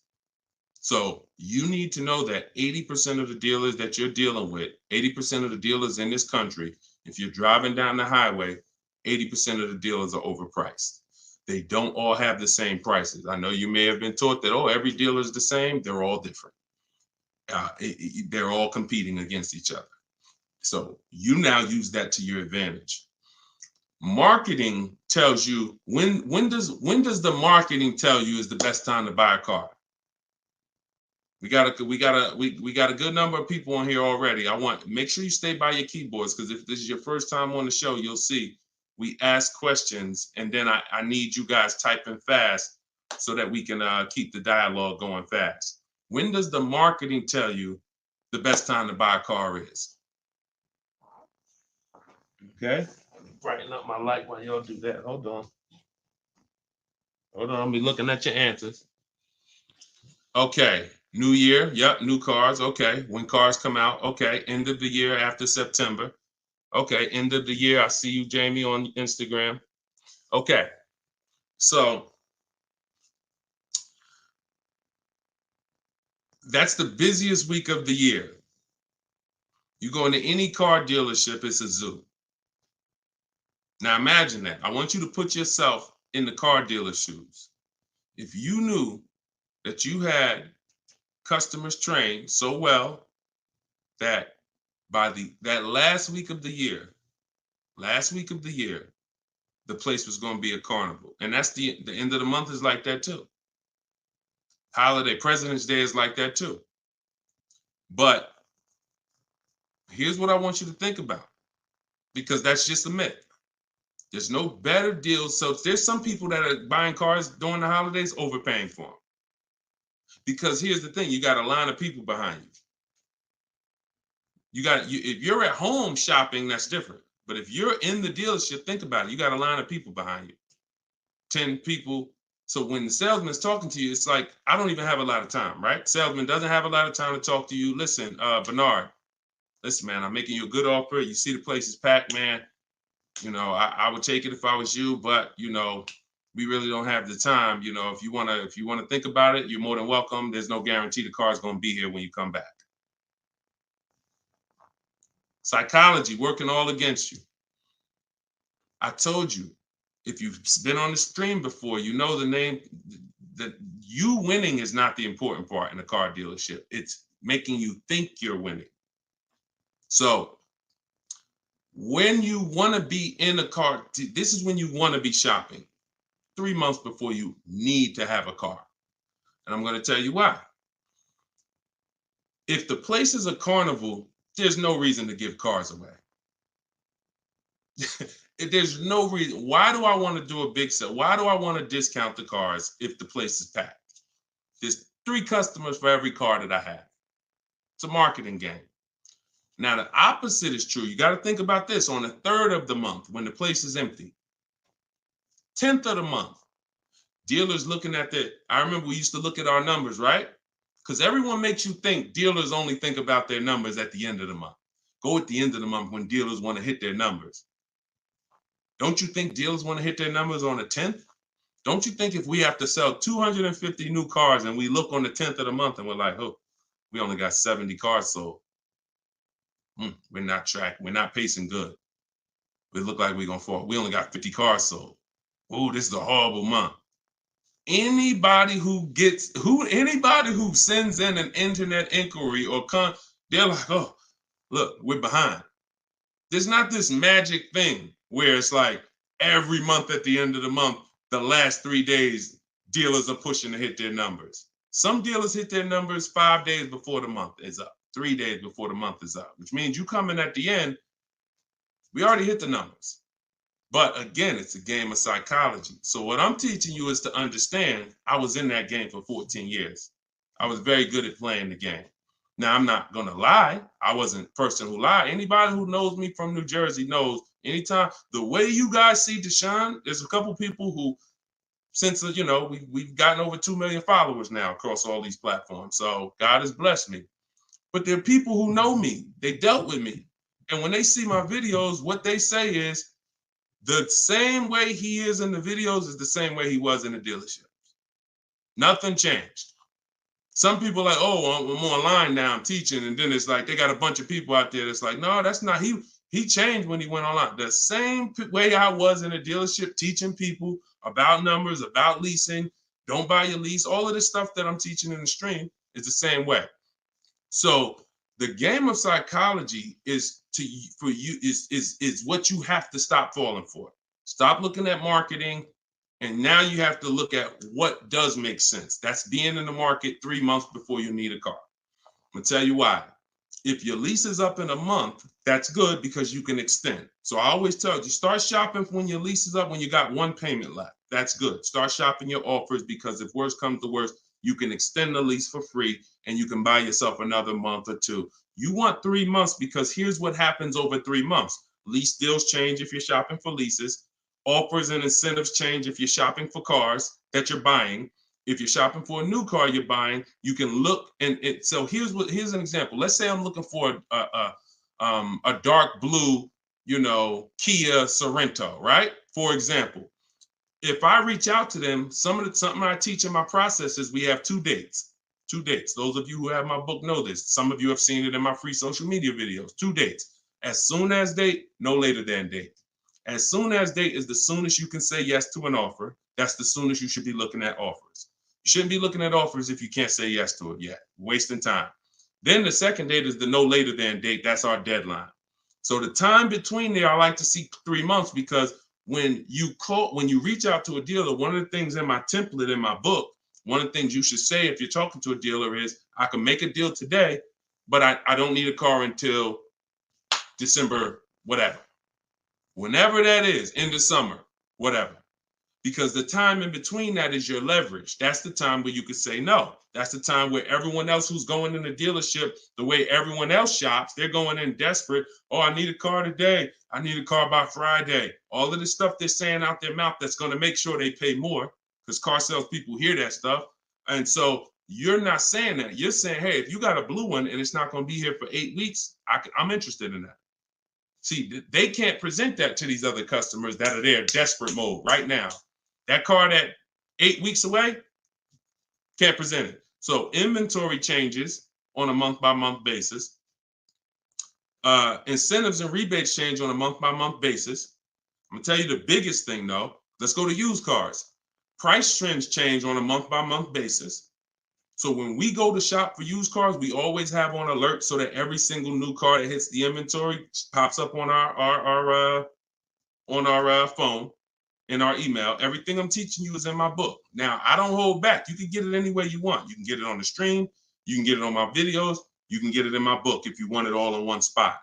But so when we do this, everything new is popping up. We can see the price changes. We can monitor the price changes. But the biggest thing is when a dealer needs a deal, you're positioned. Let that sink in. I just gave you a scenario a couple minutes ago of how it looks when a manager comes in and says, all right, y'all, we got to have a meeting. Okay, y'all, it's the 10th of the month. We only got 50 cars out.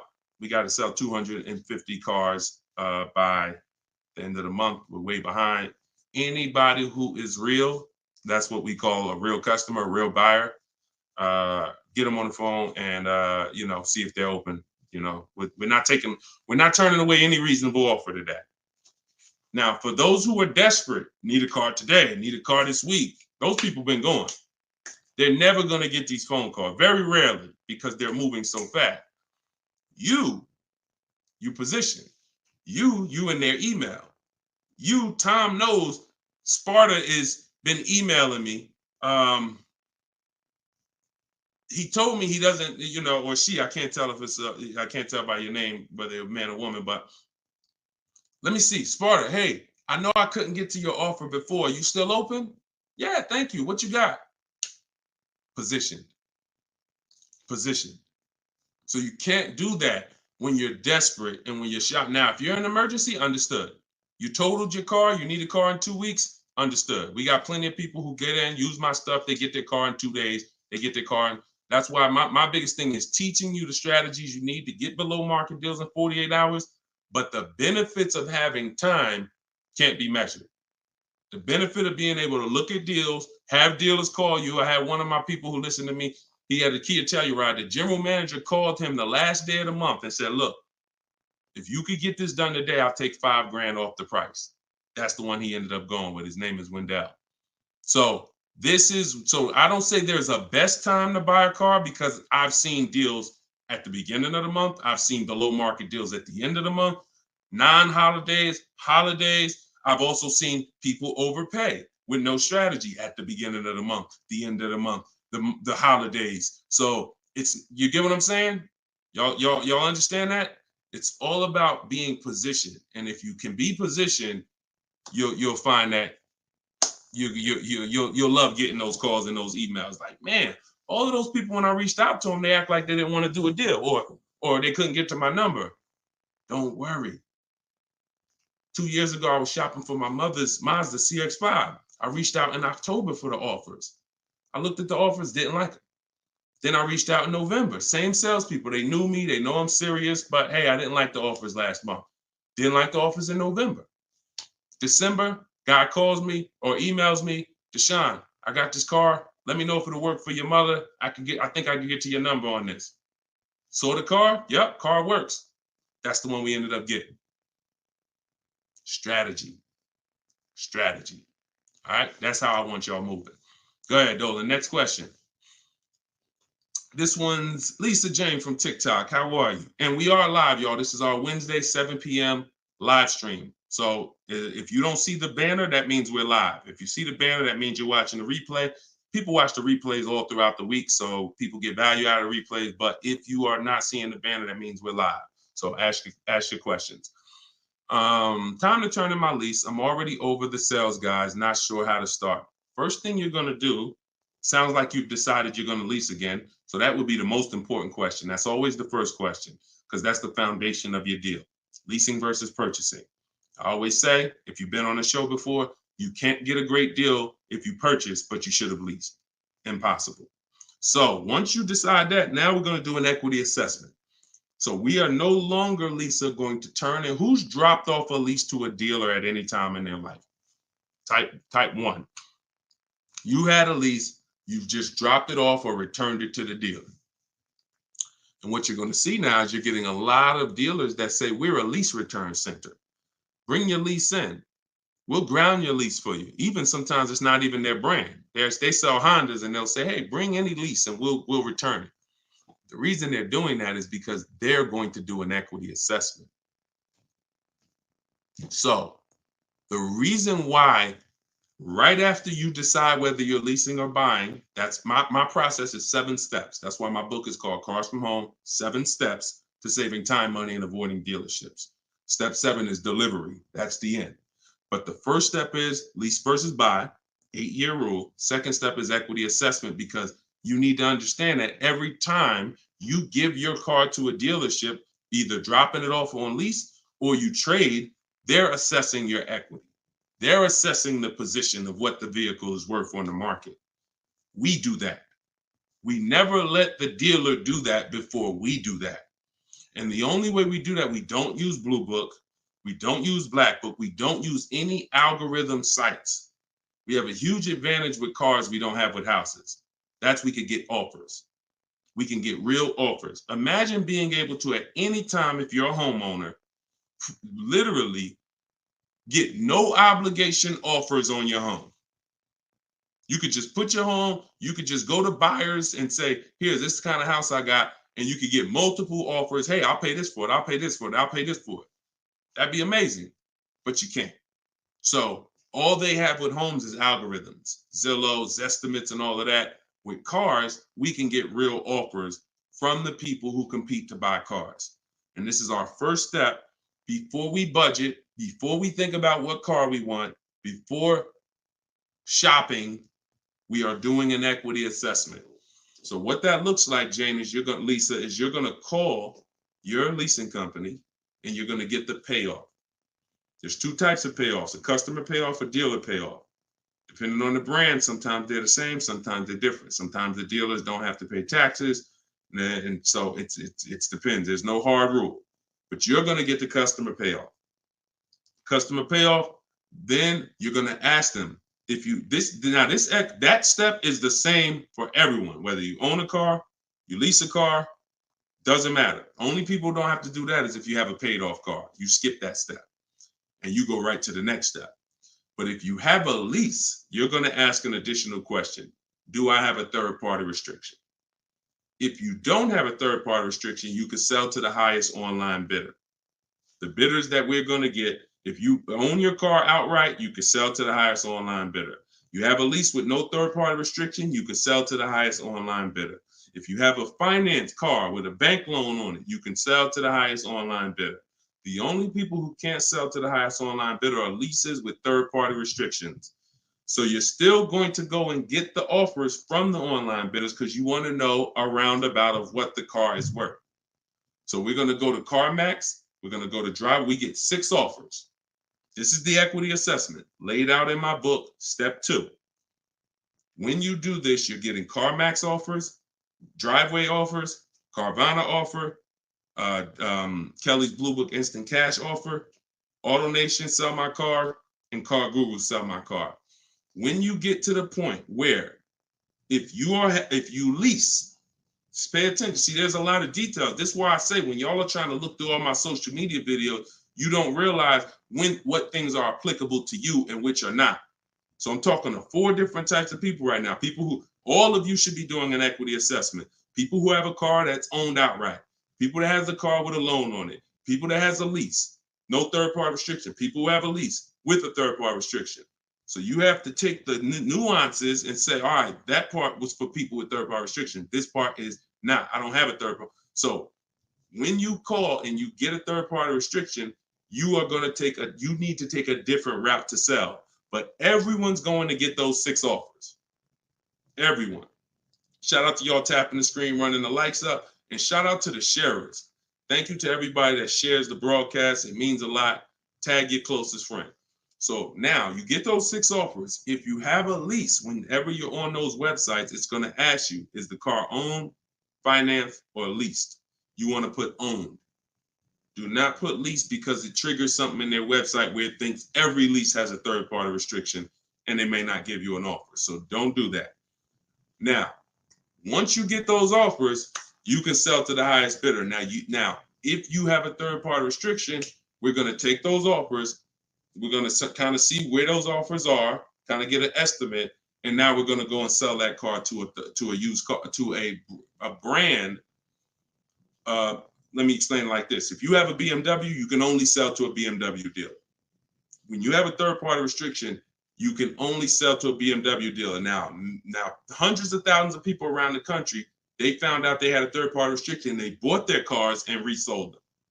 The reason I don't like doing that is because you pay taxes, you pay fees, and that comes out of your profit. So if you were going to make $5,000, you buy your car. By the time you pay the taxes and fees, you wait for the title, you probably won't make anything. But when we sell direct to a dealer by getting bids from multiple BMW dealers, If I have a third-party restriction of Nissan, I'm getting multiple bids from Nissan dealers. And once I get my offers from those dealers, now I'm going to sell to the highest one because dealers don't pay those same fees. Dealers will I don't have to pay the taxes and fees. That doesn't come out of my profit. So we've had people who sell direct to the highest bidder online, depending on their situation. And we have people who, with third-party restrictions, sell to the highest bidder among a local dealership. But we must get bids. Doesn't change. We get bids no matter what. So some people say, Deshone, I use what you teach. I went on those websites. They said they don't buy leases. You didn't do what I told you to do. You put that it was a lease in there, and then no, you don't. No, you have a third-party restriction. We sell to a dealer of the same brand. We get bids from multiple dealers. That's what I'm saying. So it's laid out in my book. If you want the roadmap, if you don't want to try to remember this, TikTok bio, Instagram bio, comment section on YouTube or Facebook, or you can scan the QR code, get your book for 75% off. You won't pay the normal. Hold on one second. Let me turn this off. You won't pay the normal $97. Okay, so that's the equity assessment. When you said, Lisa Jane, I'm not sure how to start, that's the process. Because we never return a lease that has equity. We don't return a lease until we find out that there's no equity. If there's no equity, then we'll drop off the lease and we'll shop for our replacement vehicle. All right, good question. Go ahead, Dolan. Good evening. How do I narrow down the luxury brand of car desired after filling out the shopping sheet? I'm looking at cars. Once you fill out the sheet and you're looking at, you're talking about you're in the step 4 shopping. Val, you're trying to decide what you want. Hold on, let me be clear. If you're in the phase where you're trying to decide what we want, we see in step 4 we have a whole process, a whole step that's called shopping, not buying. See, you need to clearly separate those two things. See, what happens when you mix shopping and buying, you go in to look at cars. If you're looking for a new car or a lease, you go in, you're test driving cars, and then you sit down, you start talking numbers. You mix the two. Shopping is deciding what you want. That's going in test driving. That's taking the kids, making sure they have enough leg room. That's doing everything to make sure. Test driving, 15, 20-minute, nice test drive. All right, comparing the features, going to drive the Honda. Then I'm gonna drive the Kia. Then I'm gonna go drive everything I'm interested in. I'm not talking numbers with anybody. That is shopping. Once you have decided what you want, now we're coming home and all the purchasing is done from here. All the bidding is done right from where you're right. Like, this is where I get my cars at, right here. I sit right in front of my computer, and in 60 minutes of work, I'm gonna have bids coming in 48 hours. I'll know what the below market values are. So if you're just talking about the shopping phase, I'm on YouTube. If I'm looking for like a 3-row SUV, I'm typing in 3-row SUV. And then I'm looking at the competitors, because we're not giving enough. Look, car manufacturers do a horrible job of marketing. Horrible. There's 40-something companies that make cars that spend millions of dollars to try to get you to come see them at least. And so that's the reason why you notice when you have a car, they're reaching out to you before the car's paid off, before the lease is up, because they know once you get to the end, you're more likely to shop. That's why they try to keep you, we were reaching out to people with Mercedes 6 months before their lease was up. 9 months. Hey, Mr. Jones, if I could get you out early, would you consider it now? Hey, good news, Mr. Jones. Hey, I might be able to get you into a new Mercedes and keep your payment right around where you are, right around where you're at now. Is that something that sounds good? Okay, when can you come in? All right, not till this weekend, but you're going to have to lower the payment. This payment kind of high. Listen, Mr. Jones, look, we have several options. You're a loyal customer. You've been with Mercedes for a long time. Anytime you come, listen, I promise you, me and my manager will work hard to make sure you get a number that works for you. But the first thing we want to do is pick a car. We got a lot of nice new models. Want you to see them. Blah, blah, blah. You got to understand, if we're pulling you out of the car early, we're trying to prevent you from shopping the market, because every couple years there's new product, new technology, new features. You want to see this stuff. You want to see these cars.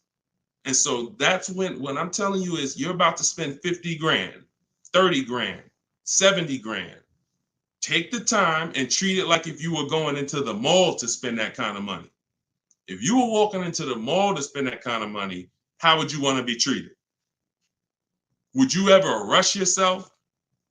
Would you want anyone rushing you to make a decision when you're about to make a $70,000 decision?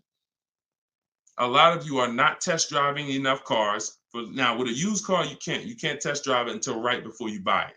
So because every used car drives different. But for those of you leasing and getting new cars, purchasing them, you should be test driving everything that's in the category of a car you want. Everything.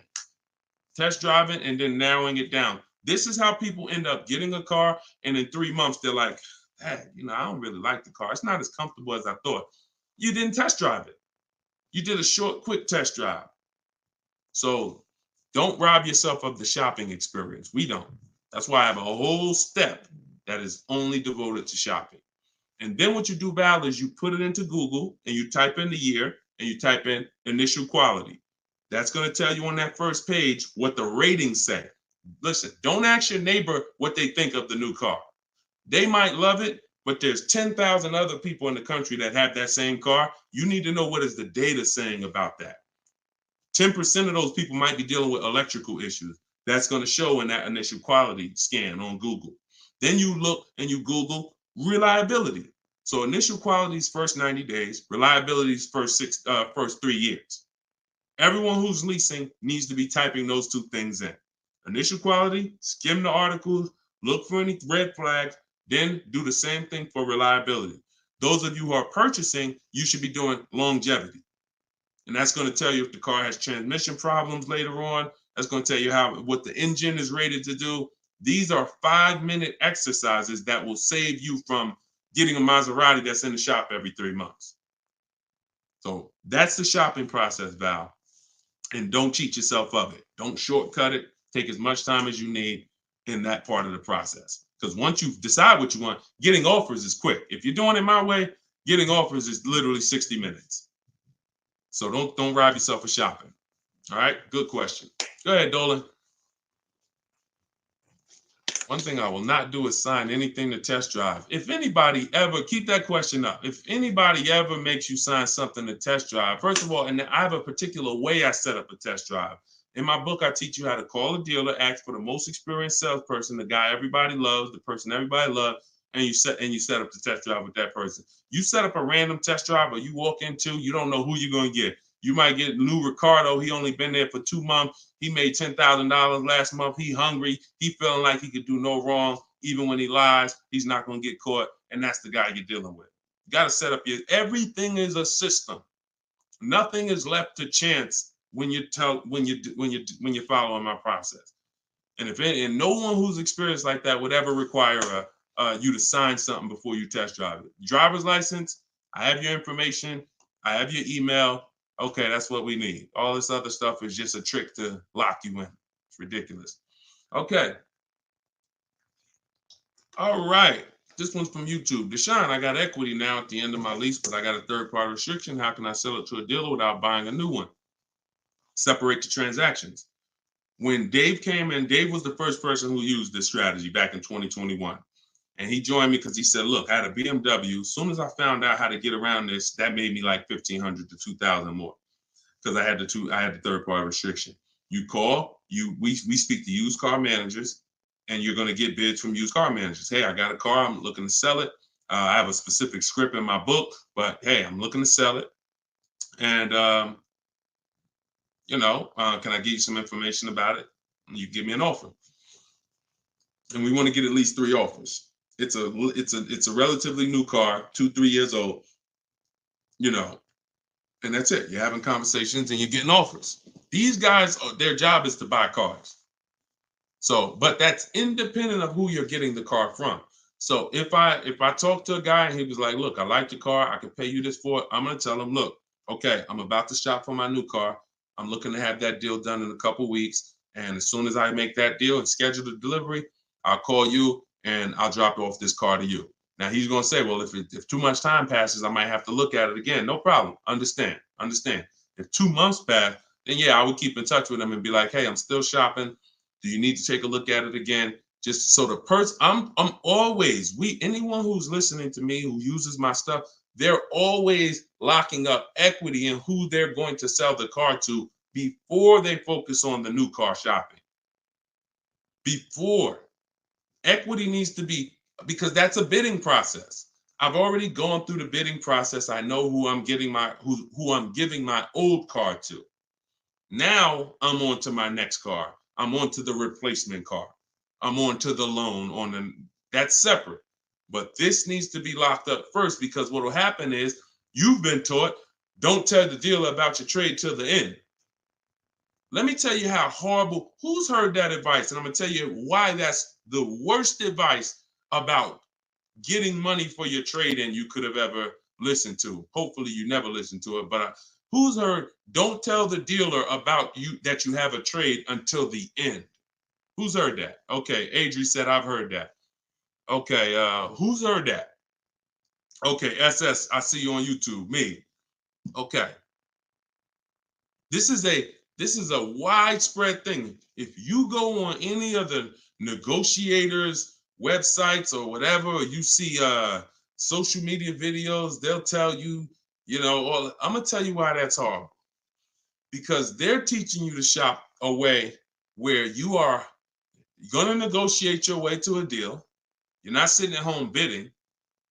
And then, so you're spending this time, and now you get the dealer to a price that you're comfortable with. All right, I like this price. Now they're telling you spring the trade on them. So what happens when the dealer doesn't give you what you think the trade is worth? What happens? Because if a dealer gave you a great price on and you don't know that because you don't have enough offers, I'm going to continue to emphasize that. You don't know you have a great price unless you have 4 or 5 other offers to compare them to. I have a great price from you. But so now dealer says, look, I know you think your car's worth 18, but I can only pay 16. That it's max is 16. Now you're like, all right, well, listen, I'm out. Okay. Who lost there? SS, I know you walk away. I know. You lost. You just sat there and negotiated hours only to get up and walk away with no car. See, I don't know about you guys, but I'm really interested in the people who your money's just as important as your time. Time is just as important as your money. No one's going to waste my time. And I want you to have strategies where no one can waste your time. Because while you're sitting there for 2 hours and getting up to walk away, the salesman's like, okay, listen, they don't know their car's not worth 16, but whatever. Somebody else is going to buy this car. So you're going to go and do that same thing again with some other dealer. 2 hours, 2 hours, 2 hours. And I think that I guess they just know that you're comfortable spending a whole lot of time car shopping. But you don't do that. The only time you're ever going to reveal that you have a car that you might bring to the transaction is when you know you already have offers. So I don't mind once a dealer wins the bid saying, well, look, I do have this old car. I already agreed to sell it to this dealer from Kelly's Blue Book Instant Cash Offer, but if you could match it or beat it, I'll give you the car. That's different. Because you're not going to stop my deal. When you do it like that, no one stops your deal. No, you know what? Hey, that dealer that's paying you that's a good offer. All right, no problem. I'm going to buy the car from you because you won the bid, and then I'm going to sell the car to them. And if by chance they say, you know what, that is a car I could, my used car manager says he can match that. Great, here you go.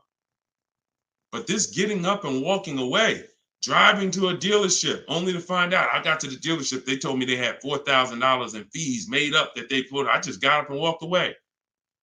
You wasted 2 hours of your life that you can't get back, and you still need the car shop. So what you're going to find using what I teach, you'll never waste your time. You'll never waste your time. My time's just as important, man. I got 2 kids. I got a lovely wife. I want to spend time with them and people I love.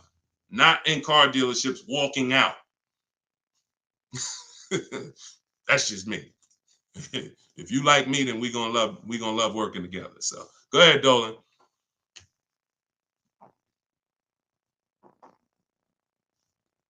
All right. Why is the dealership telling me I have to pay a down payment on a lease? You're only talking to one dealer. That's it. 80% dealer. See, listen, lazy shopping. And listen, I don't know you, Jamaica. I don't know how familiar you are with my stuff. 80% of dealers are overpriced. 80% of dealers are going to lie. You're only dealing with one dealer. That's what you're going to get. You're at the mercy of one dealer. But I'm going to tell you something. You're never going to get stuff like this. Tote, $690 a month, $54,000 BMW, sitting at home getting bids. Look, absolutely thrilled to share. I graduated. She joined my program back in 2020. Now, just so you know, I have a video program and coaching. It's the same. It's based on the book. It's 7 steps videos, 7 steps, 7 steps in the book. So, you know, for those of you who want to know about this other program, you go to my bio, you can attend my masterclass, and you can attend my free masterclass. But this is what happens when you bid. Look, when you get bids. This is my first time leasing a brand new car. Got a 2023 BMW. This was last year. Awesome lease incentive, 75 off, plus you got $1,000 off. Look, Greg, 527. Look, monthly payment, 527. You don't see down payments here. Look, Danielle, $550 a month with first payment down. That's it. Included maintenance, gap insurance, all the fees. Look, we could do this all day long. This was Bonita in the middle of the pandemic. Middle of the pandemic, while people were paying $5 grand and $10 grand over sticker for Telluride. Look, I got my got my dream vehicle, 2023 Kia Telluride. Got that in December 2022. Bids, 600 down, 600 a month. That was a 1.25 lease. I remember when she got it. And I always show that because people were out there, oh, there's no deal. People have been saying that for years. People have been saying that to me for years. Deshone, there's no deals out here. Somebody probably wrote that in the comments. I'm sure that's one of the questions. Sean, it seems like it's no deals out here. Now listen, no strategy, no deals. Strategy, great deals. So one of the things we're never going to do is listen to what one dealer says. 5 dealers, 5 offers. You could do it your way, manually, or you could do it my way. It's up to you. But you get 5 offers because 4 are overpriced. That's the numbers. Okay? And that's how you guarantee when you drive off with a car that you paid the lowest price in the market. You can't guarantee you paid the lowest price in the market when you only got one price. You can't guarantee when you only got 2 prices. Now, somebody who in my book, I teach something called the 25-to-5 strategy. This is for new cars and leases. We connect with 25 dealers online using my templates. You copy and paste. I got all my stuff in there. You just fill in what you want. And then we reach out to, and then out of those 25 dealers, we're shopping all their inventory. So we got a good shot of, out of 25, we got a good shot of 10 of those dealers having a car we'd be interested in. And our goal is to get 5 offers. That's it, all by email. So you can do it your way. You can call, you can do however you want, but we know this because we shop better than anyone else in this world. So when we're looking at all these offers and when we can say confidently 80% are overpriced, we can talk to someone who's only getting 1 or 2 or 3 offers and tell them there's no way you're going to get great below market deals shopping that way. It's just not going to happen. So I wish I could tell you could mix your way.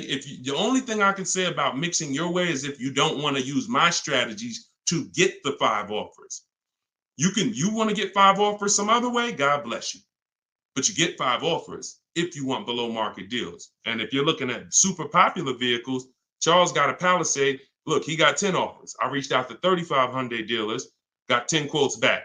Offers range from 1.3 to 1.23 to 1.66. He ended up with a 1.23 lease on a Hyundai Palisade.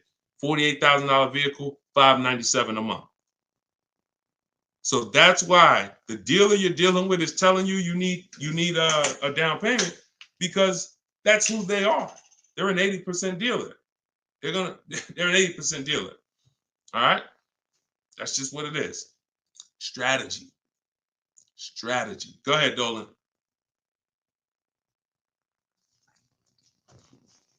All right. TikTok. Miss Brooklyn. How much is a good price under MSRP? It's going to be different for each car. It's going to be different for each car. There's no way for you to know this. No way for you to know this. Look, Eddie got a Toyota.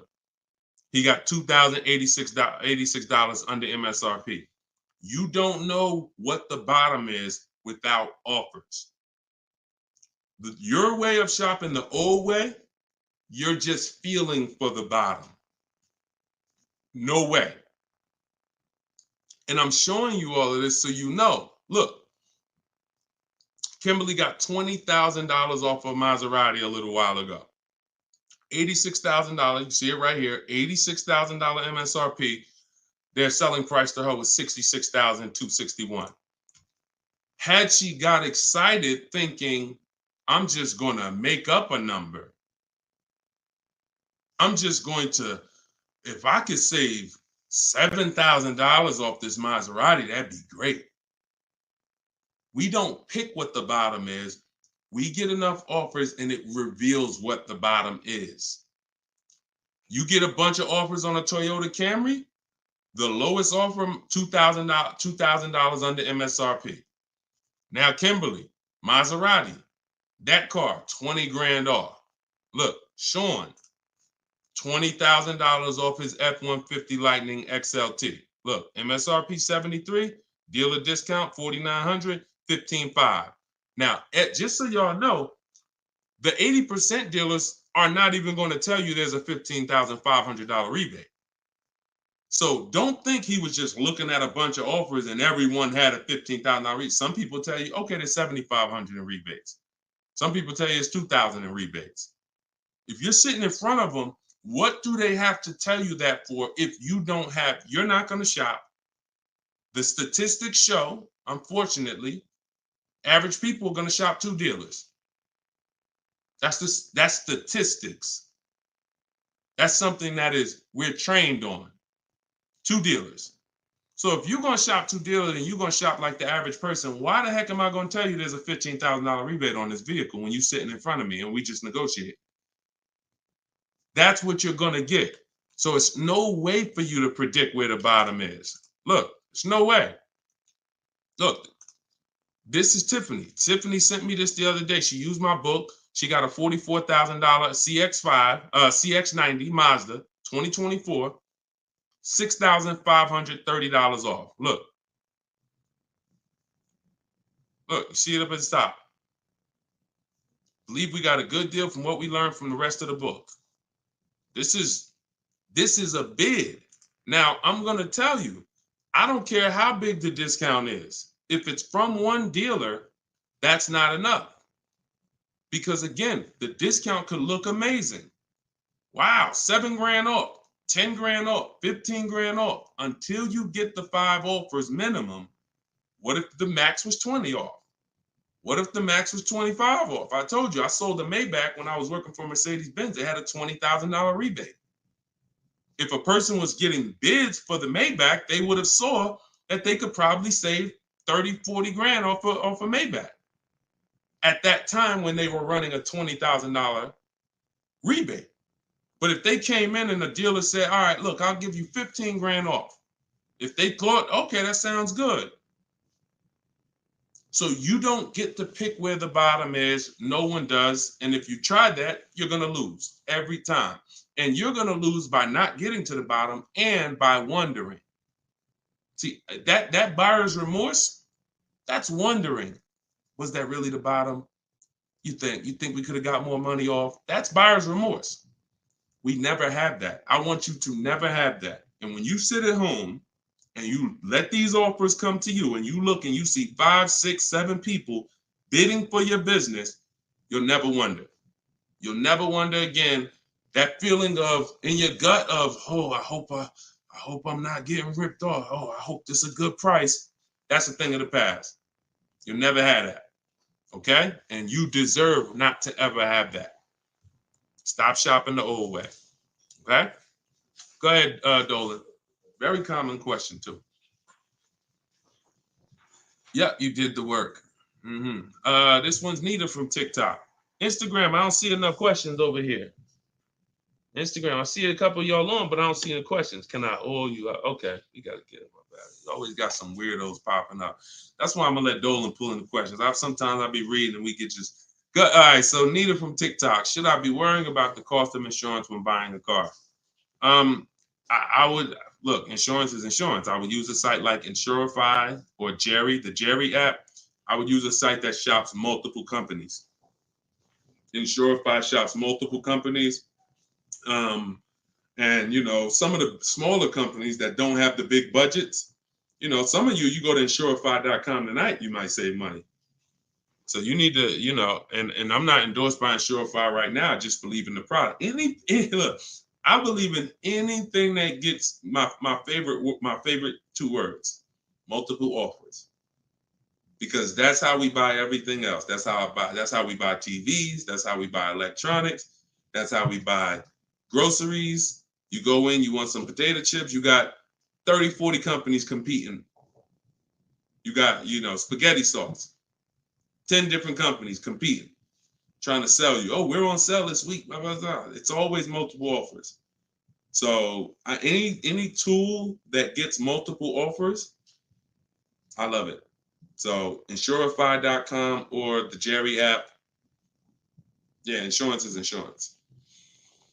Jay Love, how's the market looking? Watch the earlier broadcast. We answered that. That was pretty much, I think that was the first question in the show. So you could go to YouTube, watch the rebroadcast, and you'll see the answer to that question. Go ahead, Dolan, shoot that next one out.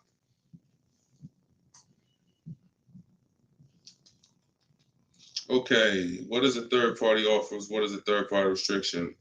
Third-party restriction is a restriction in your lease contract that says you cannot sell direct to a used car buyer other than a dealership of the same brand. So we get bids from Carvana, CarMax, Driveway, Kelly's Blue Book Instant Cash Offer, Car Gurus, and AutoNation. 3 of those offers are from local dealers. 3 of those offers are from online car buyers. And they cut a check same day. Simple process. They compete. Third-party restriction means you can't sell direct to them. You would have to buy the car and resell it. We don't do that. We sell to a dealer of the same brand. We get bids from a dealer of the same brand. So that's what a third-party restriction is, and that's how we handle those. All right. Go ahead, Dolan. Everything I'm teaching for those who just came on is in my new digital book. It's called Car Shopping. Well, it used to be called Car Shopping for people that hate car shopping. Now it's just Cars from Home. 7 steps to saving time, money, and avoiding dealerships. So for those of you who want the same results that you're seeing from all these people, if you want those below market deals to be your below market deals, and you get the roadmap, you get the guide, it's a step-by-step blueprint. First step is, because many of you don't know the 7 steps. Those of you who have the book, you know it. First step is the most important question. How many years are you keeping the car? That's the 8-year rule. That's going to help you decide whether you need to buy or shop for a great lease deal. Second step is the equity assessment. Third step is deal structure, and it's deal-focused budgeting. We don't just budget. Budgeting is whatever it is, I'll just budget and I'll see what I could afford. No, we budget for a deal.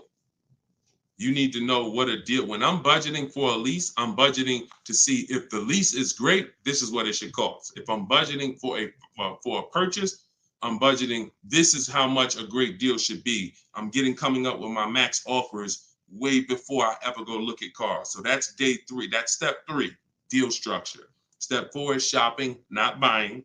Step 5 is multiple offers. That's when we're in the market. Step 6 is paperwork and protection. Step 7 is delivery. 7-step process. So everything is in there step by step. You can get your copy for 75% off as part of our book launch. It's in my TikTok bio, in my Instagram bio, or if you're on Facebook or YouTube, it's in the comment section, or you can scan the QR code on the screen. If you're watching us on TV, you can scan that QR code with your camera to get your copy. Be in your inbox in 5 minutes. Okay, this is Wes from Facebook. How do you feel about vehicles that are well over MSRP? Don't. See, I mean, if you guys can't see that you need help, because the language you're using is really desperate language.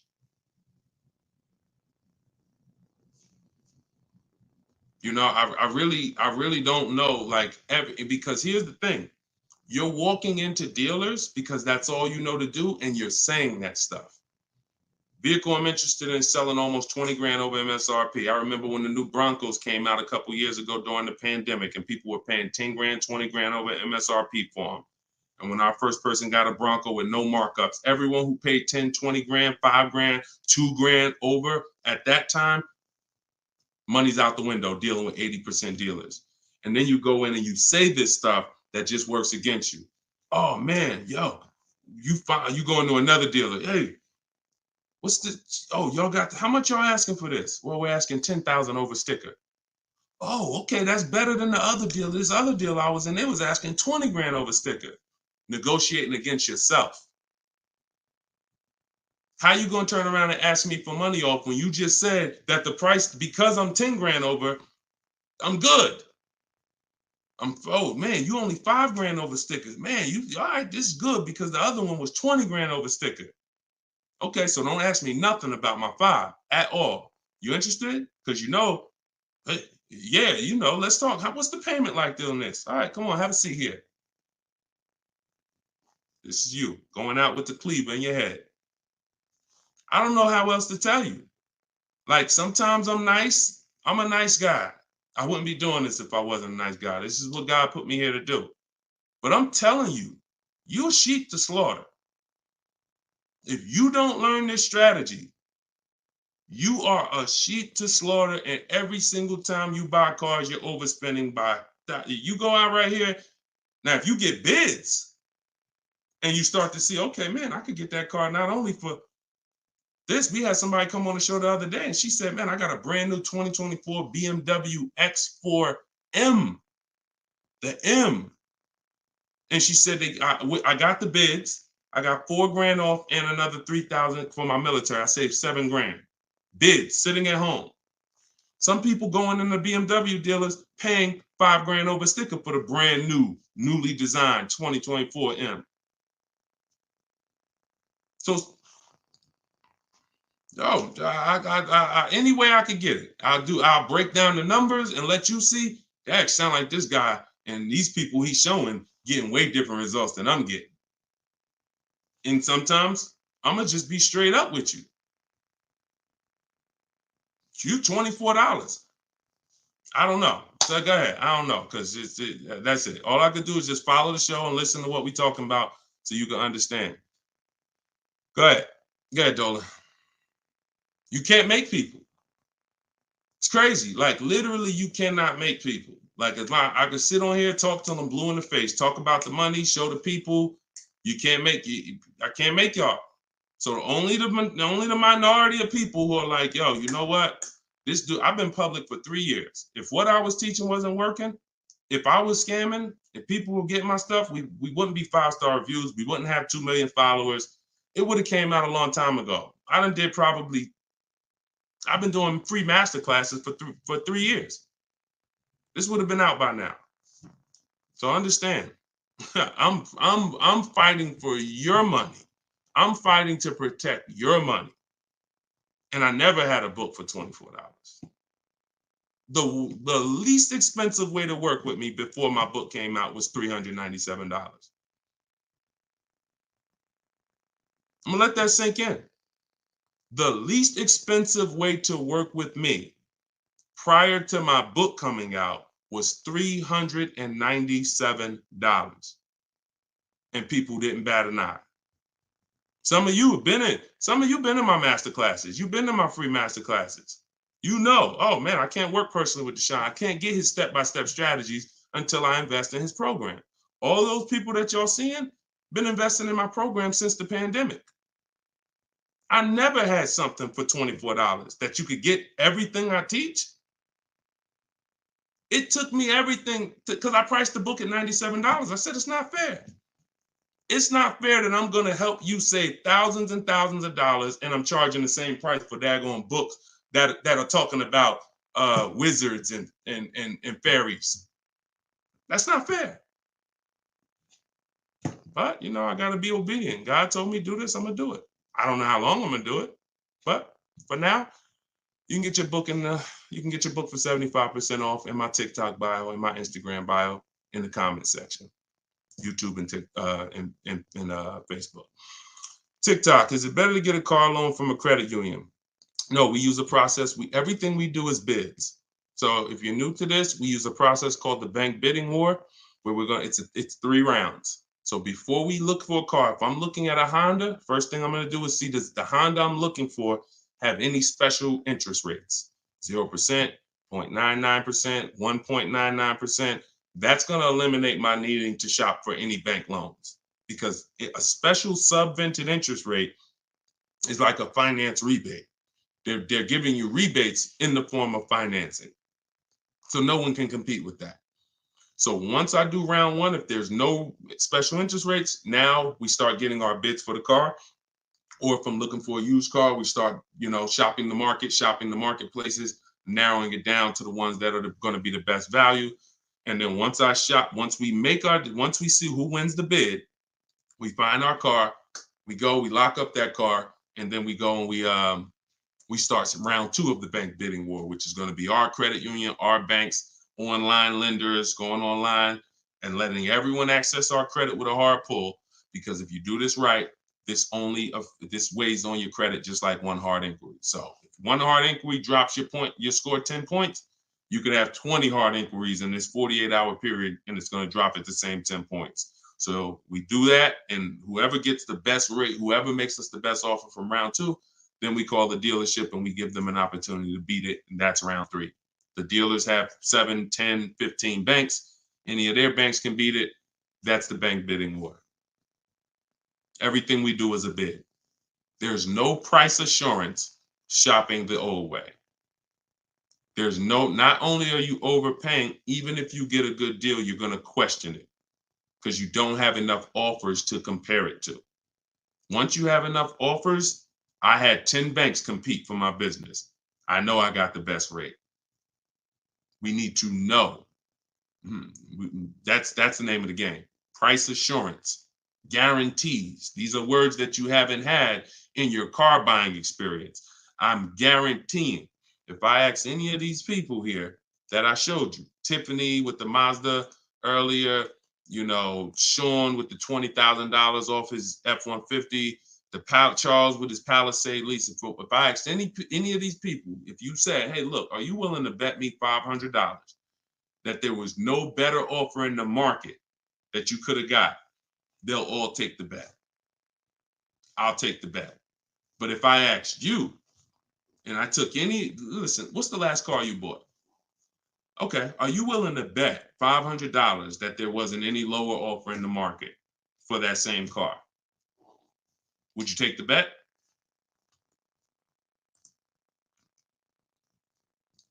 No price assurance. No price assurance. Price assurance only comes through multiple bids, multiple offers. All right? All right, y'all. I think we're going to wrap. Thank you, Nita. I'm glad you enjoyed that. We've been on for about an hour. This is our 7 p.m. show. You may see the rebroadcast. We'll see the rebroadcast. You can invite your friends to the rebroadcast. We play them throughout the day on all our channels. Everything I'm teaching is out of my book. You guys know that. If you want to attend my free masterclass, we have a link in the comment section for you. It's called Everything You're Doing Wrong, Buying, Selling, and Leasing Cars. It's about an hour. So you could go there.